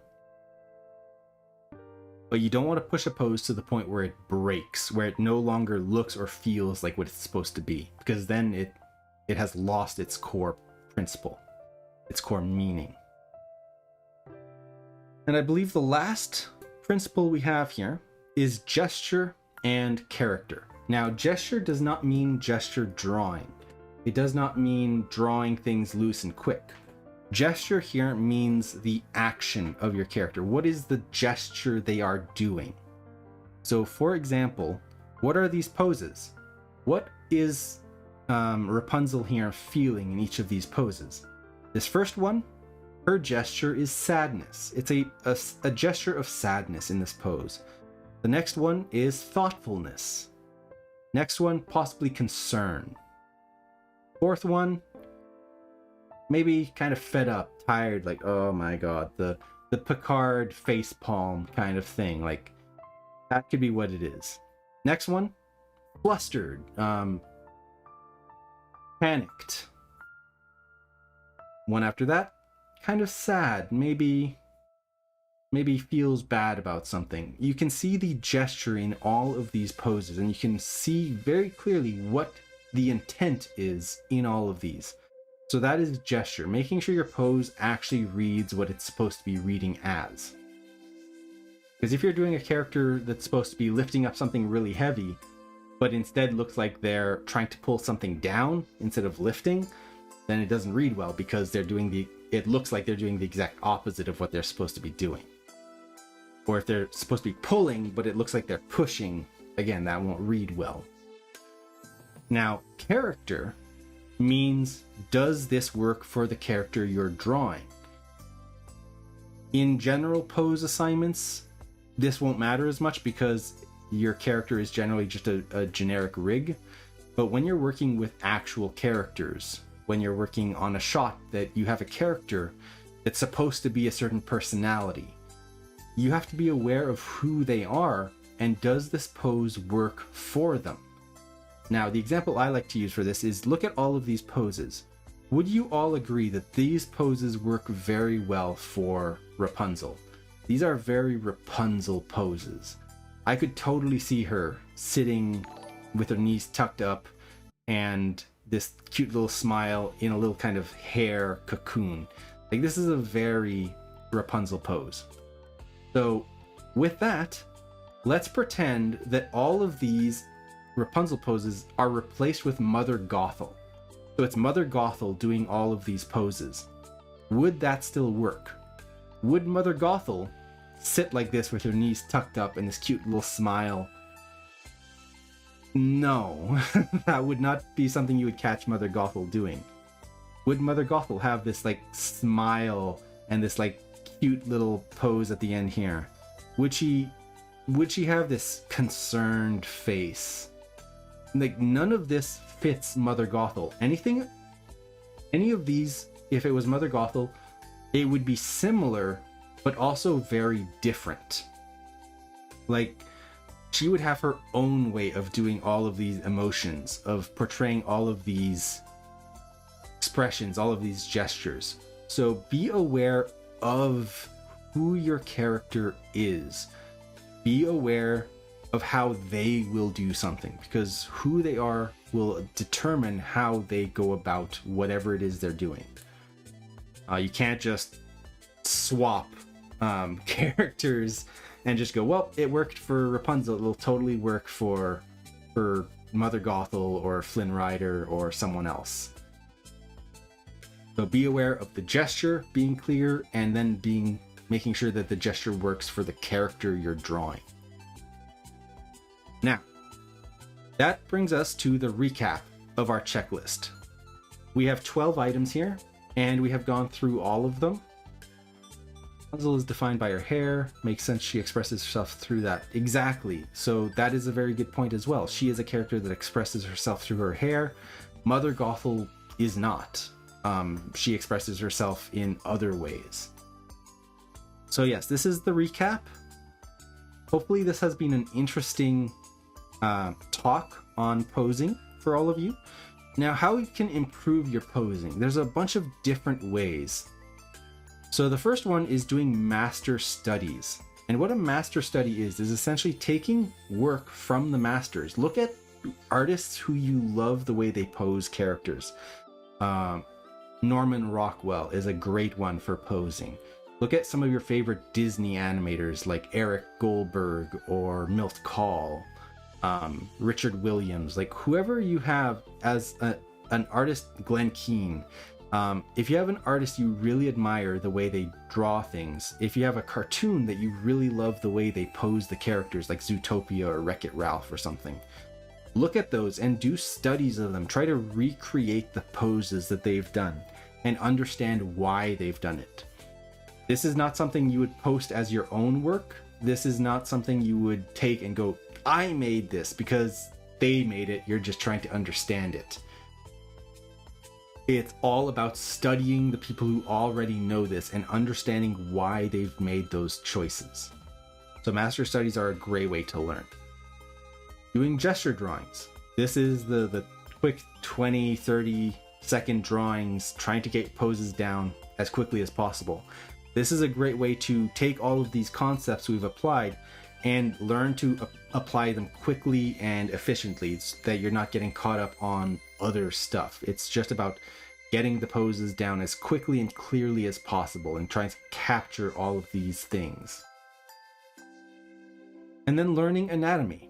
Learning anatomy is very important because, like we talked about with the shoulder, once you understand how the shoulder works, it makes it a lot easier to pose because you know how the whole joint system works. You understand that a lot of the clavicle is tied to it.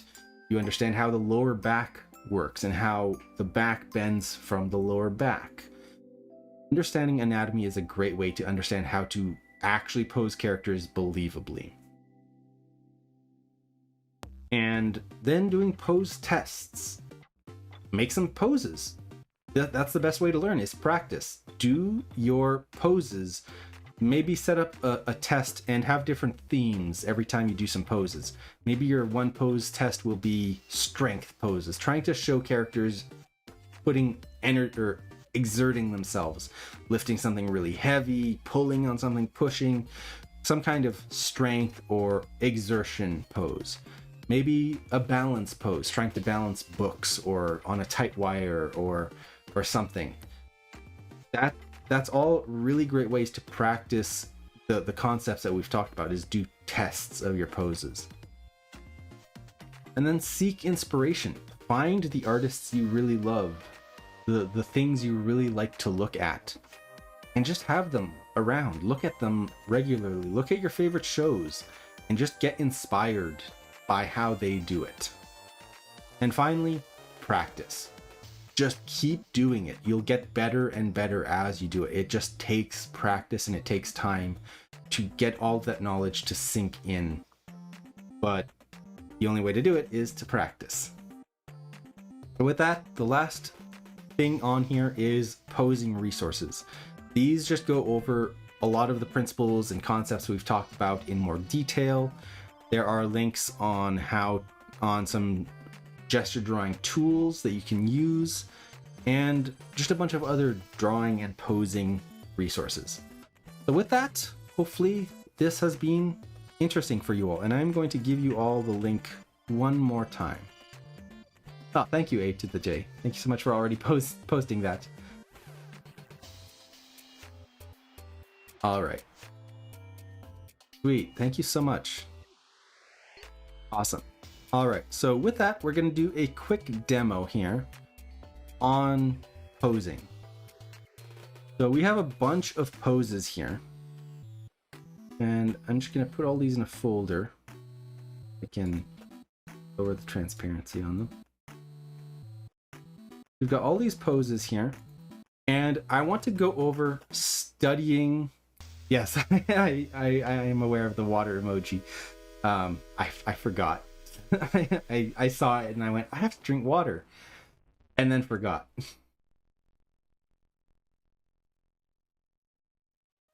Thank you. So yes, we have some poses here, and some of these are more extreme, some of them are more subtle.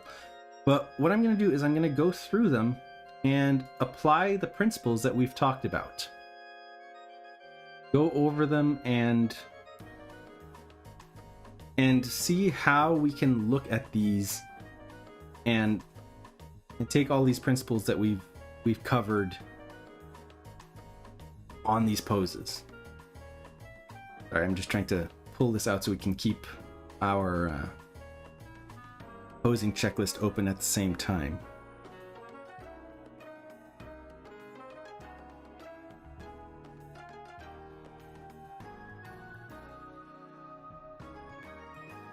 There we go. Hopefully that's still legible. We've got our posing checklist, and we're going to go through these poses and just try and apply these concepts. Make a little more room here.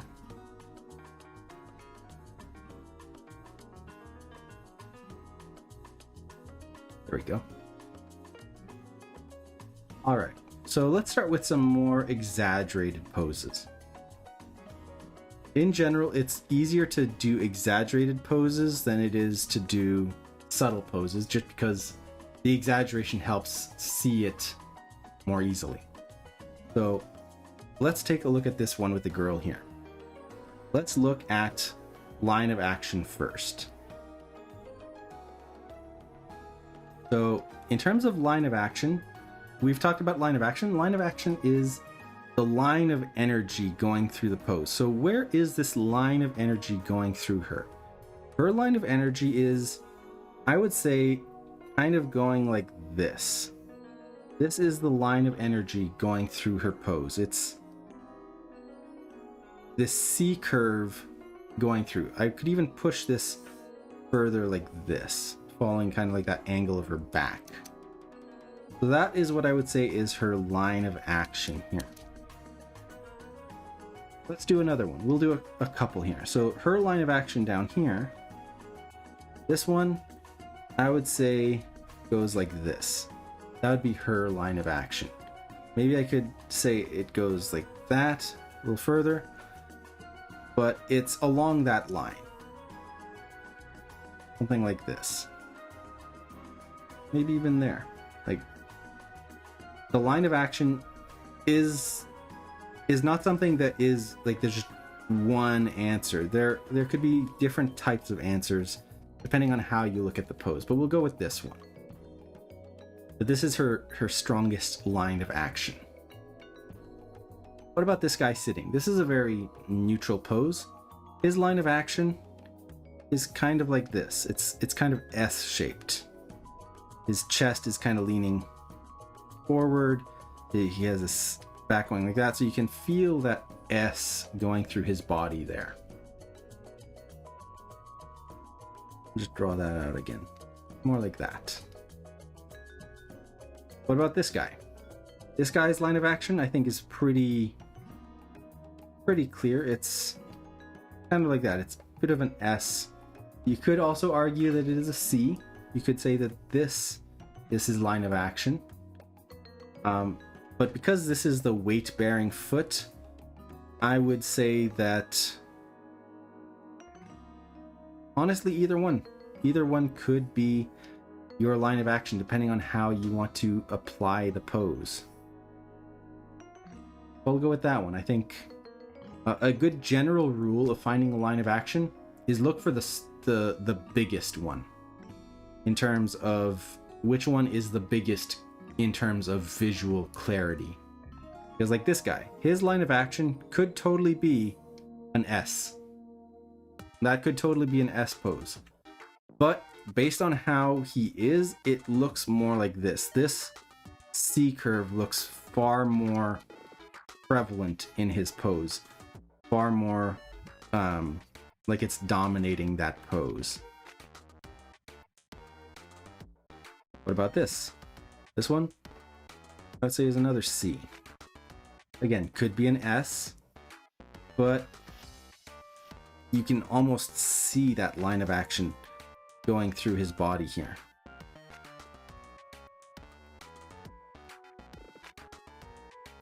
What about this? This pose, this is almost a straight,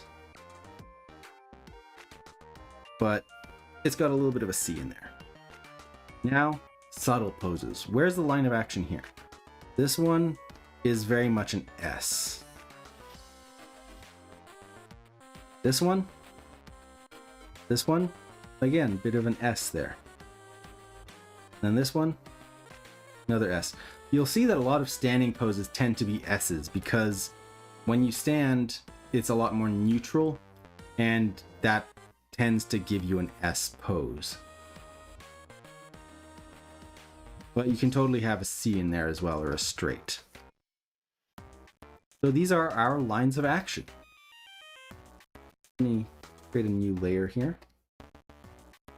So that's our line of action. Now, silhouette value. This one, pretty straightforward. We just look at the pose. The C has a tension and the other limbs support the balance. Yes, so that actually brings up something worth doing, is exploring the line of action and the supporting lines of action before we move on. Thank you for reminding me of that. So in terms of line of action, you see there's our main line, but then our secondary lines branch off of it.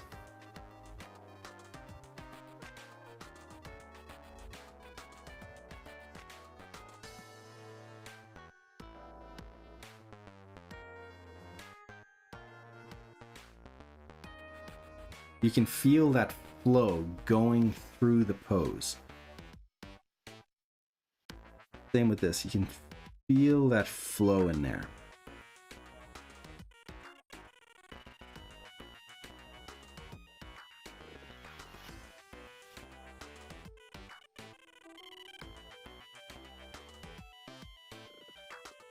Do you guys see how those limbs flow through? With that, they're not just sticking straight out at an angle.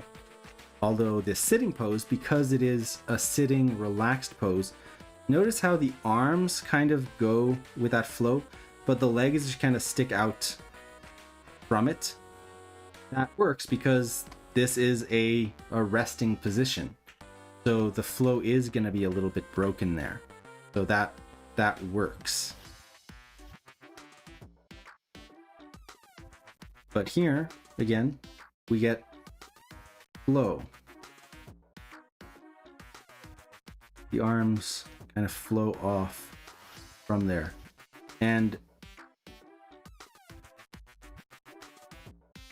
there's not this like arms just sticking out like this. So that would be our secondary lines.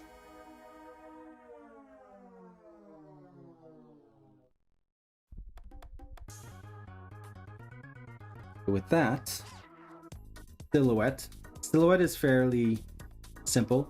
Just imagine these poses. Oh, take care, Barry. Take, in terms of silhouette, just imagine these as a silhouette. Does this read well in terms of silhouette? And you can see that, yeah, they read pretty well. If we were to just fill all this in, the pose reads fairly clearly.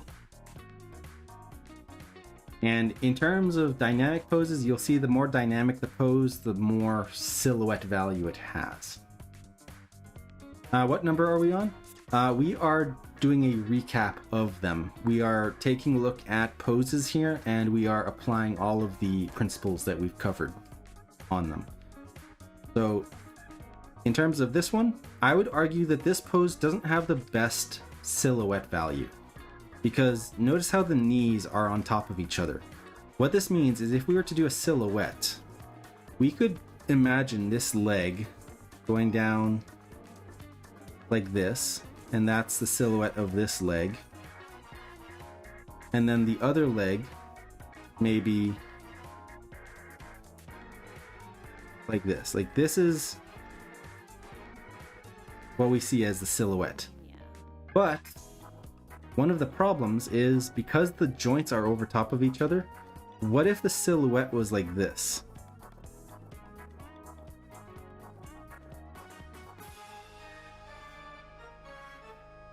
Like, do you see how now it looks like he has to pee really bad?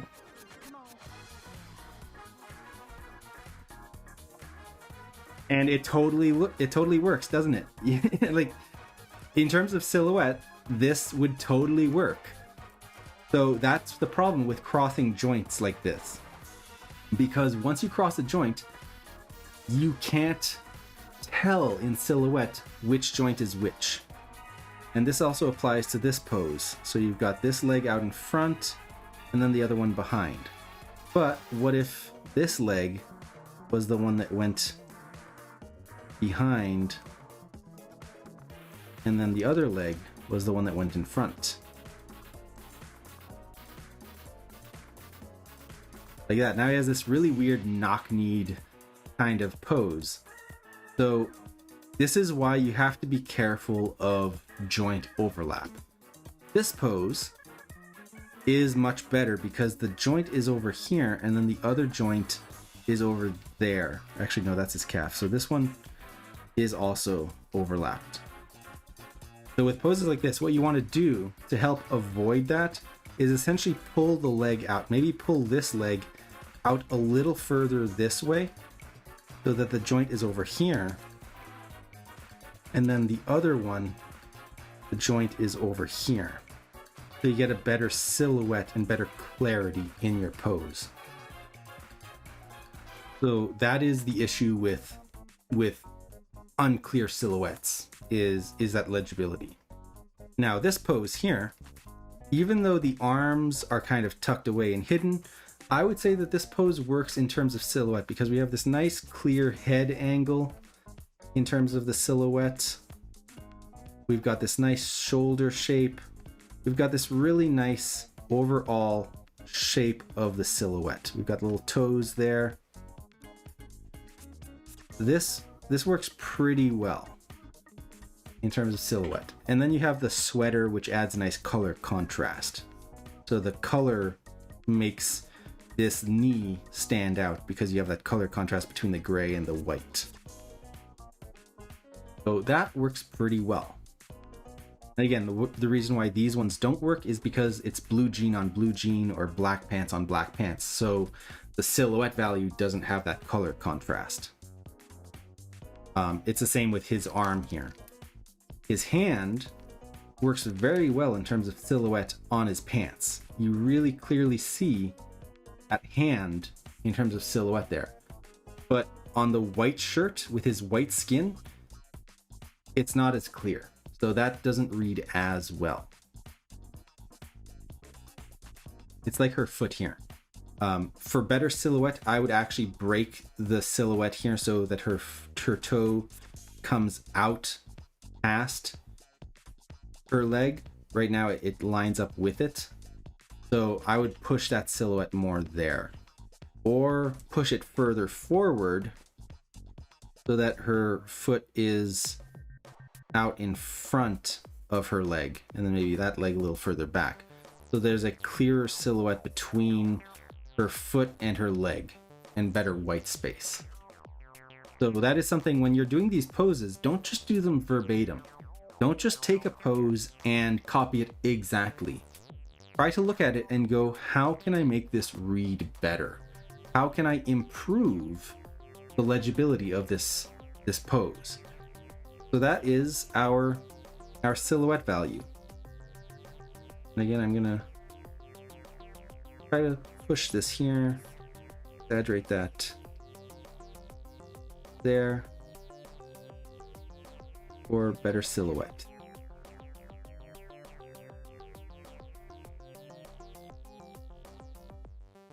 So next up, we have straights versus curves. Create a new layer for that one. And I'll hide what we currently have. So straights versus curves. How will that work? So let's take a look at this pose. This is our simple side right here. We've got a really simple curve there. And then on this side, we have the much more complex shape. So we have simple,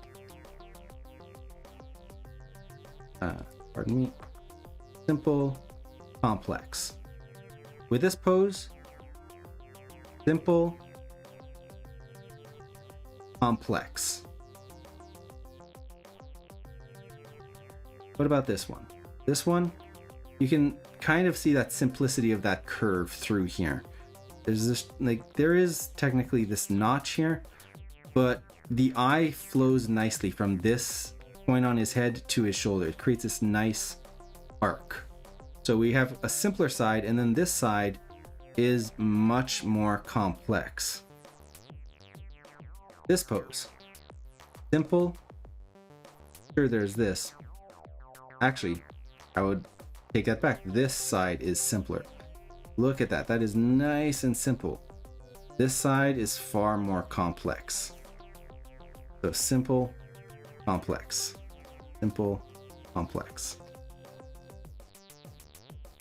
I try to turn the poses into curved straights to better draw them fast. Yeah, that's a great way to do it, is you look at these and try to find the simple side and then the complex side. Simple, complex. Like this one's really complicated. This one, simple, complex.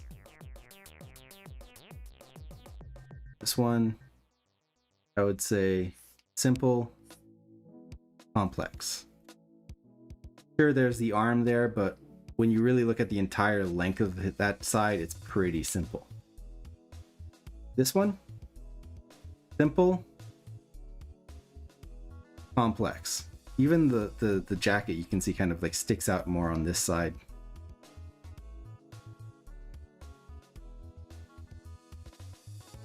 Here, these poses, when you start getting to subtlety, it's a lot harder because like which side is it really? But usually you can see that like this side is simpler, this side has like this kind of pinch in.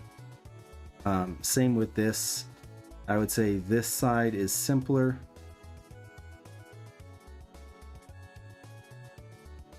Actually, this one, maybe it's the opposite.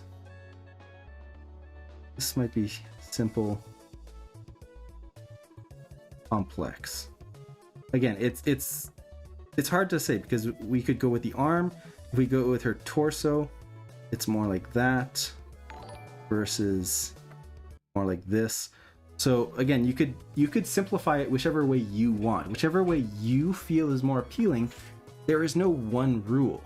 There is no one way to do it. If I wanted to recreate this pose, I could recreate it in a way that is simple like this and more complicated on that side, or I could recreate it where it is simpler on this side and more complicated on the other side. So it really depends on how I want to do the pose. And those were terrible examples, but you have the option of choosing the way you want to define the pose that you're going to make from this reference. So there we go. That is our simple versus complex. Now, next one we have is weight and balance. Are these poses balanced? Well, if the character is in the air like this, doesn't matter. Won't apply. If they're standing, look at this character. His weight here is right there, and that would make him off balance, but he has this other foot and he's kind of balancing on his toe. And technically your balance point can shift quite a bit on your feet. So this is an important thing to know. The human foot is designed for balance. Normally our weight is distributed down into our heel, right around here. But if we lean forward, our weight distribution actually moves and then goes to the tip of your toes. So you can actually lean forward quite a bit.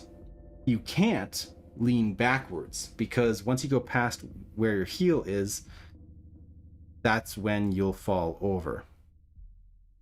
So you can't lean backwards very far, but you can lean forwards quite a bit. But with this pose here, he is leaning forwards onto his toe area. So you can see when I draw a line up, this guy is in balance, and then he's sort of balancing on that toe there. This one here, weight there, balance point, nice and balanced. Balance point.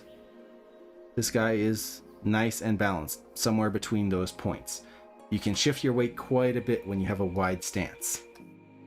This guy, sitting on his butt, nice and balanced. This person here, he's got weight there, he's got weight there.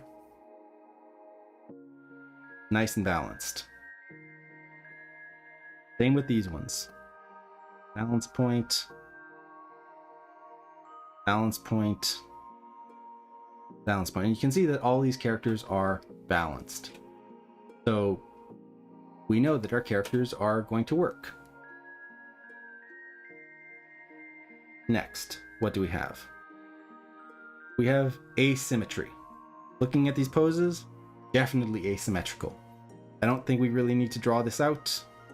I think for sure these are asymmetrical. Maybe this one is a little bit twinned just in terms of her hands, but even then you can see that they're not at the same angle. That's not too bad for a neutral stance, because in general our hands will hang at our sides like that. So that's not too bad, but that would be an area I would watch for if I was posing the character, just to maybe vary it up a little bit. Even here, the arms aren't exactly the same, the legs aren't exactly the same. So that is our asymmetry. What about simplified shapes now? So looking at these shapes, we can see a nice simple shape in this character here. Like, we've got a really nice, like, basically shape like this. I know there's like a lot of negative space here and here, but what you're doing when you're looking at simplified shapes is you're looking at how lines line up to each other. Like, you can really feel that flow from her body towards this knee. It flows nicely. It doesn't make like an awkward bend. Like if her torso was going the other way and then the leg went out like that, it wouldn't work because your eye follows the torso this way and then it has to make a hard bend. But if you have body parts that kind of flow towards each other, see how that arm flows in there? It reads very well. And then this foot flows back around this way. So you get this really nice shape, this flow. This pose, I would say the simplified shape is more in her legs, because you get like this shape. The arms just kind of stick out from that. That doesn't really work. What about this one? This is a nice simplified shape. You've got like this nice shape like that. And then the arm sticks out. What about him? Again, overall, nice simplified shape. He actually has a really nice like whoosh kind of shape there, so it makes this nice like triangle on top, and it also get this nice like shape with the leg. You get this other triangle here like that. So you've got these like double triangles on this one, which is really nice. And again, there's no hard or fast rule about simplified shapes. What it is really, what you're trying to do with simplified shapes is make it so that when you look at the pose, you can see this shape. You can see like this totally makes a triangle. What about this guy? This pose has a very like sideways wedge shape. You can feel that shape right there. Is that the shape you have to do? No. There's no rule on what the shape is. As long as you can feel that shape in there, that's what matters. And a lot of times triangles work very well. So you can see here how you get this shape down here. And then up above you get more kind of complicated here. The hands are a bit complicated. But you get this kind of like flowing shape up here. So that is more or less the simplified shapes on here. This one is really nice because you get this like just this nice shape like that. These ones I would say don't really have much of a simplified shape because they're just a basic pose. There's not much you can do to simplify it other than like block, leg. Like this isn't really a simplified shape. This one is a little better. There's a better flow in the way her legs go, so you get this better like full shape. These ones, because I don't know, just the way the gap is, it doesn't read as well as a simplified shape. But because it's a more neutral basic pose, it doesn't need it as much because it's a neutral pose. Next one. And by the way, if there are questions about any of this, please feel free to let me know. Contrapposto and twist. So let's look at this. We'll do contrapposto first. So here, this leg is up, her hips are tilted this way, her shoulders, so you have the hip on this side and the hip on that side. Do them in different colors. So that's her right hip. This is her right shoulder. You get this slight angle there. These are posed straight to camera. Yes, when they're posed straight to camera, that can definitely flatten an image, and you tend to lose a bit of the simplified shapes when you have characters just posed straight to camera flat like that. What about this one? We have this angle, this angle. Here, angle, angle. Angle. One. So very subtle one there. What about this one? This one's a little harder because he's sitting, but yeah, this one I would say doesn't really apply just because the way he's sitting and the pose he's in doesn't really have that much contrapposto. And that's one of the things when you're sitting is that flattens out. So you could, like, he has this lean a little bit there, but that creates a very subtle contrapposto there. This guy, look at that, really strong contrapposto. Look at that contrapposto in these poses.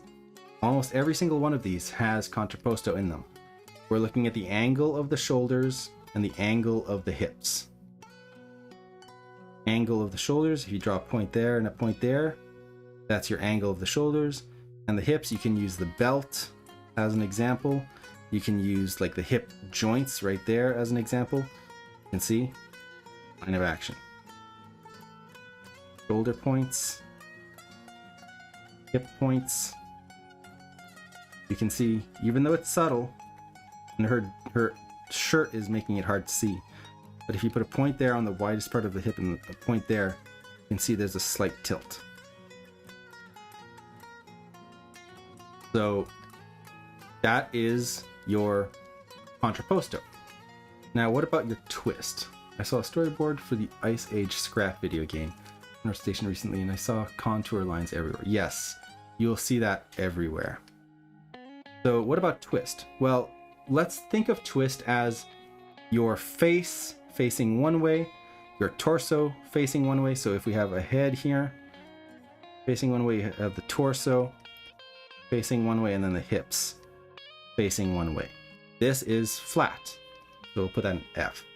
If your character has their face this way, their body maybe, like there's the back, so their body is facing away, and then their hips maybe facing towards camera.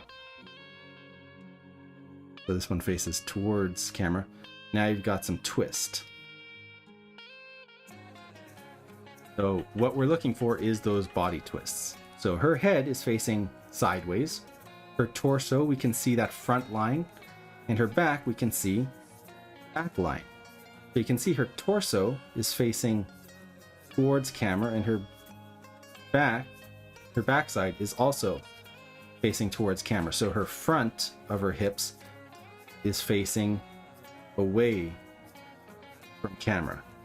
So what we're creating there is twist. We've got twist this way and this way. What about here? Torso facing this way, hips facing towards camera, head facing that way. So we've got twist, twist, and this one's kind of neutral, so not much twist. What about this guy? Head twisted, torso going the other way, hip more centered. So you can see those lines are adding twist, and you can do this just by adding a line down the center of each body part. This one is a little more stiff, but notice how his hip goes much more sideways, his torso is much more towards camera. We've got twist going that way, his head twists a lot this way, and the torso is counter twisting them that way. So you're still getting twist, even though it's subtle. This guy, hips are facing this way, chest, head. So twist, twist. And this is something I look for in every pose.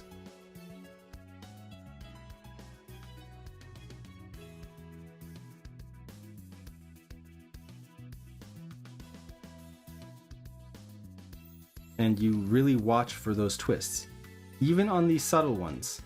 Her face has a slight twist this way, chest this way, hips this way. See how there's this twisting going on in the body? That it's not just perfectly flat? This is something you really want to look for in your poses. So that's contrapposto and twist. What about the next thing? Sympathetic action. This one's harder to see in poses, but let's look at how the body reacts with sympathetic actions. She has her arms swinging out, her shoulders are up. This arm is forward, this arm is back, that shoulder is forward, that shoulder is back. So that twists her torso. This leg is forward, this leg is back, this hip joint is forward, this hip joint is back, giving you that twist. What about this one?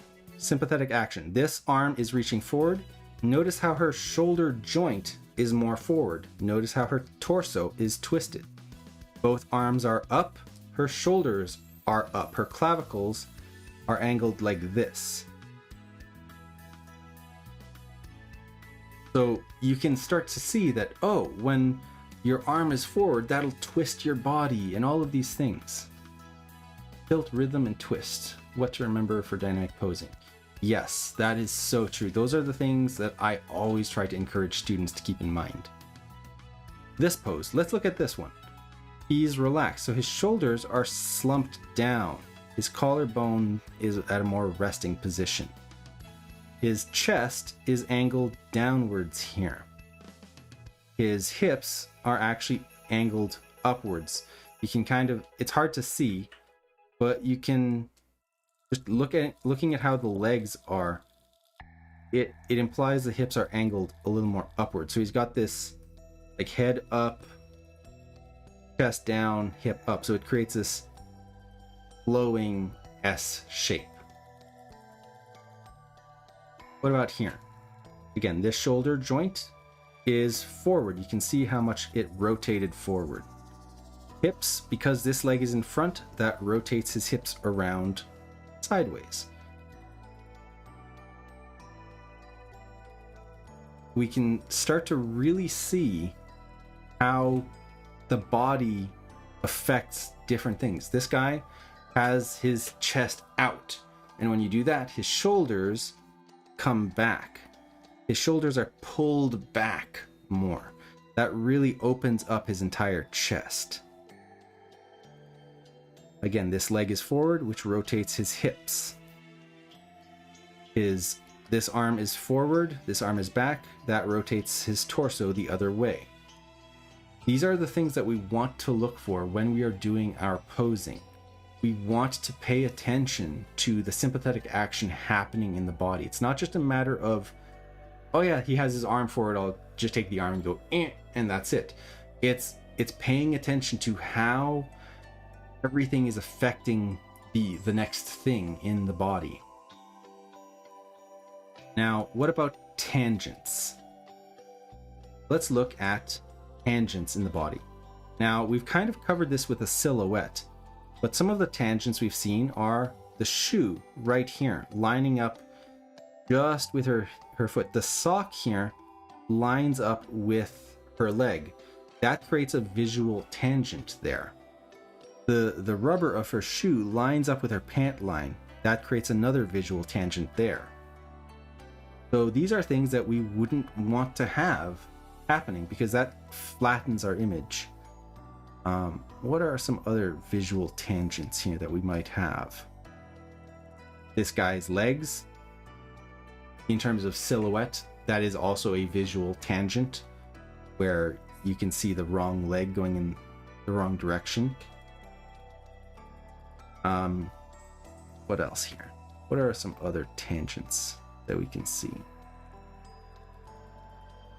This guy here, if his finger was just a little closer to this, that would create a tangent, but thankfully it doesn't. Far so good. Here we have a little bit of a tangent because this sword kind of touches his eyebrow in a weird way. It's not too bad, but ideally what would help with this is having the sword kind of like past his head like this. That would make it a little clearer.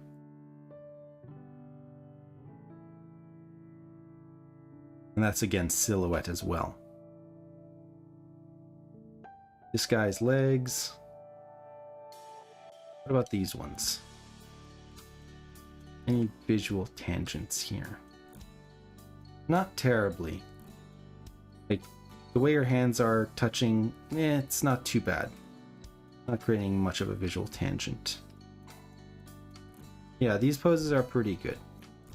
So in terms of visual tangents, this first one is the one that had it pretty bad, just because you have these lines that match almost parallel to other lines. What about visual anchors? We have a lot of visual anchors on here. We have the angle of her sleeves. We have the angle of her leggings. We have the angle of her socks, her waist, her collar, her eyes, mouth, all of that hairline. All of these are visual anchors. This person here, visual anchors. We have top, we have, again, the face, we have lines here, visual anchors. Here you can You can feel the sag of the shirt, which gives you a visual anchor to how the torso is rotated backwards. This angle here of the clothes going up gives us that visual anchor of the hips going this way. The folds in the sleeve show us that the arm is coming forwards here. These are all visual anchors that tell us which direction things are rotated towards. Even things like the musculature in his body. That line right there is a visual anchor. The neck muscle is a visual anchor. Eye lines, hair lines, the musculature in the arm is a visual anchor on how it's rotated.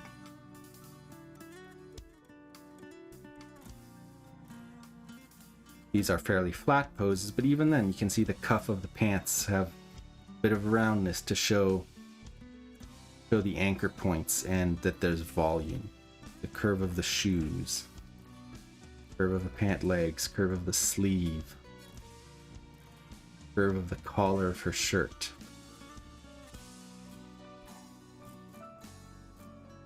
So all of these act as visual anchors to show you the volume of your character.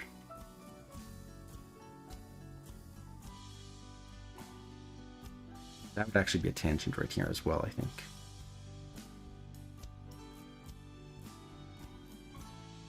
And then exaggeration.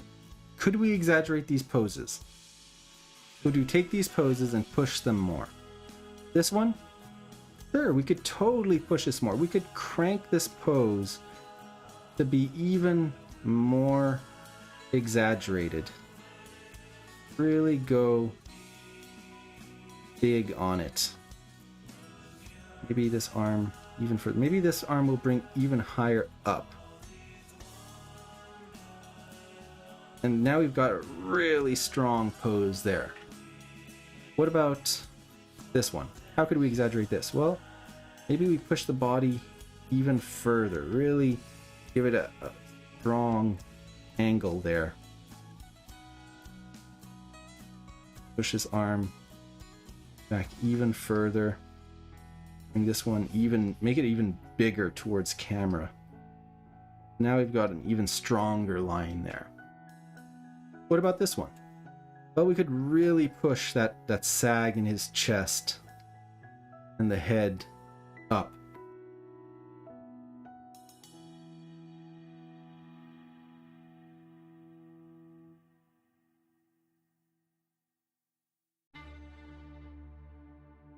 We even push the legs up a little higher to get a little more clarity. We really push that curve in there. What about this one? Well, maybe we could slump his shoulder even more.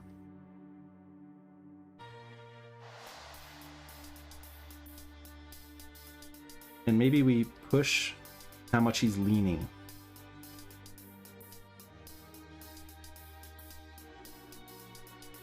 So, yeah, even further beyond. You're just pushing your poses further. You take everything that's there and you exaggerate it. What about this guy? Well, we could push his chest even further out.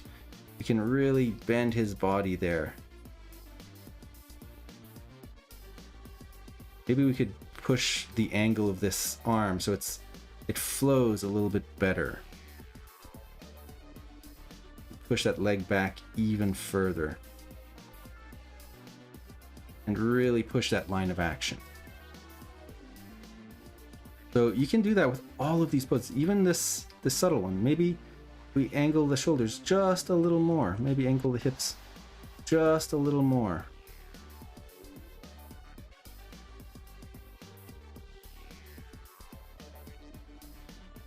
So you can find all of these and just push them. Once you've found all of these landmarks that you've seen,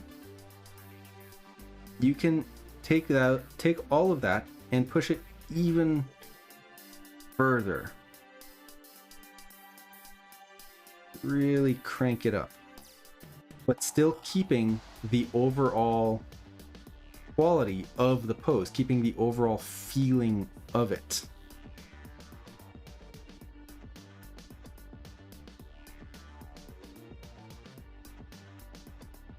So that is a nice way to push yourself further, is exaggeration. And then finally, with gesture and character, do these read as what they're supposed to read? Does this pose, if we turn off this, does this read as a jump? Sure. Does this read as an action pose? Sure. Does this read as a slumped, relaxed, kind of tired pose, or whatever it is? Sure. Does this one read as sitting? Yep. And does this one read as ballet? Mm-hmm. Read as fighting? Yep. And that's really what we're doing, is when we're looking at gesture and character, we want to make sure that our poses read as what they are supposed to be. If they don't, then the pose doesn't work. So that is essentially applying all of the concepts that we've just talked about. Let's turn them all back on to see the mess that we've made. So these are the 12 principles of posing applied to pose reference. And from there, we can take all of this knowledge that we've learned about the pose and apply them to our own drawings, to our own rigs, and develop our character far better than if we had just rotated the arms and moved the legs and then that's it. We have a much better groundwork to pose our character and understand how to pose them in a way that makes the pose work, and to be able to dissect it. So with that, are there any questions? I think this is pretty much the wrap up for this, mostly because I have to get back to work soon.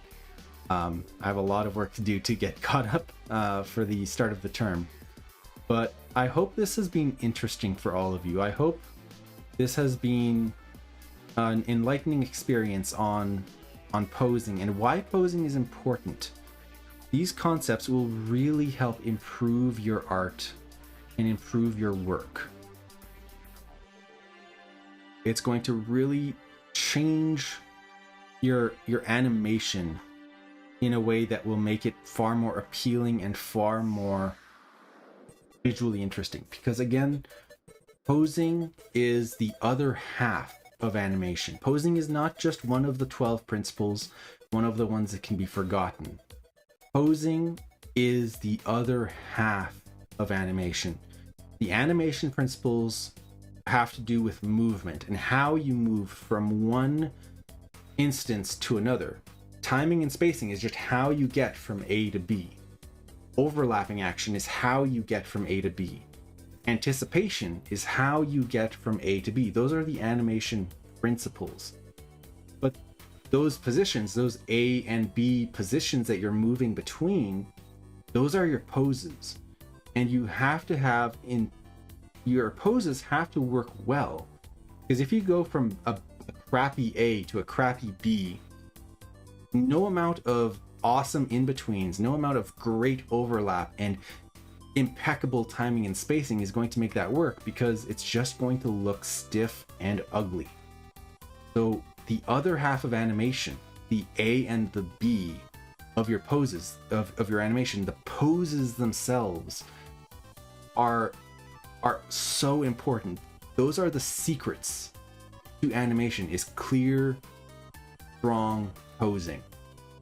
And this is the reason why Bo and I, we will argue against the 12 principles, because posing is more than just one of the principles. It is the principle of your pose as one half of animation, and then the principle of how you move from those poses as the other half.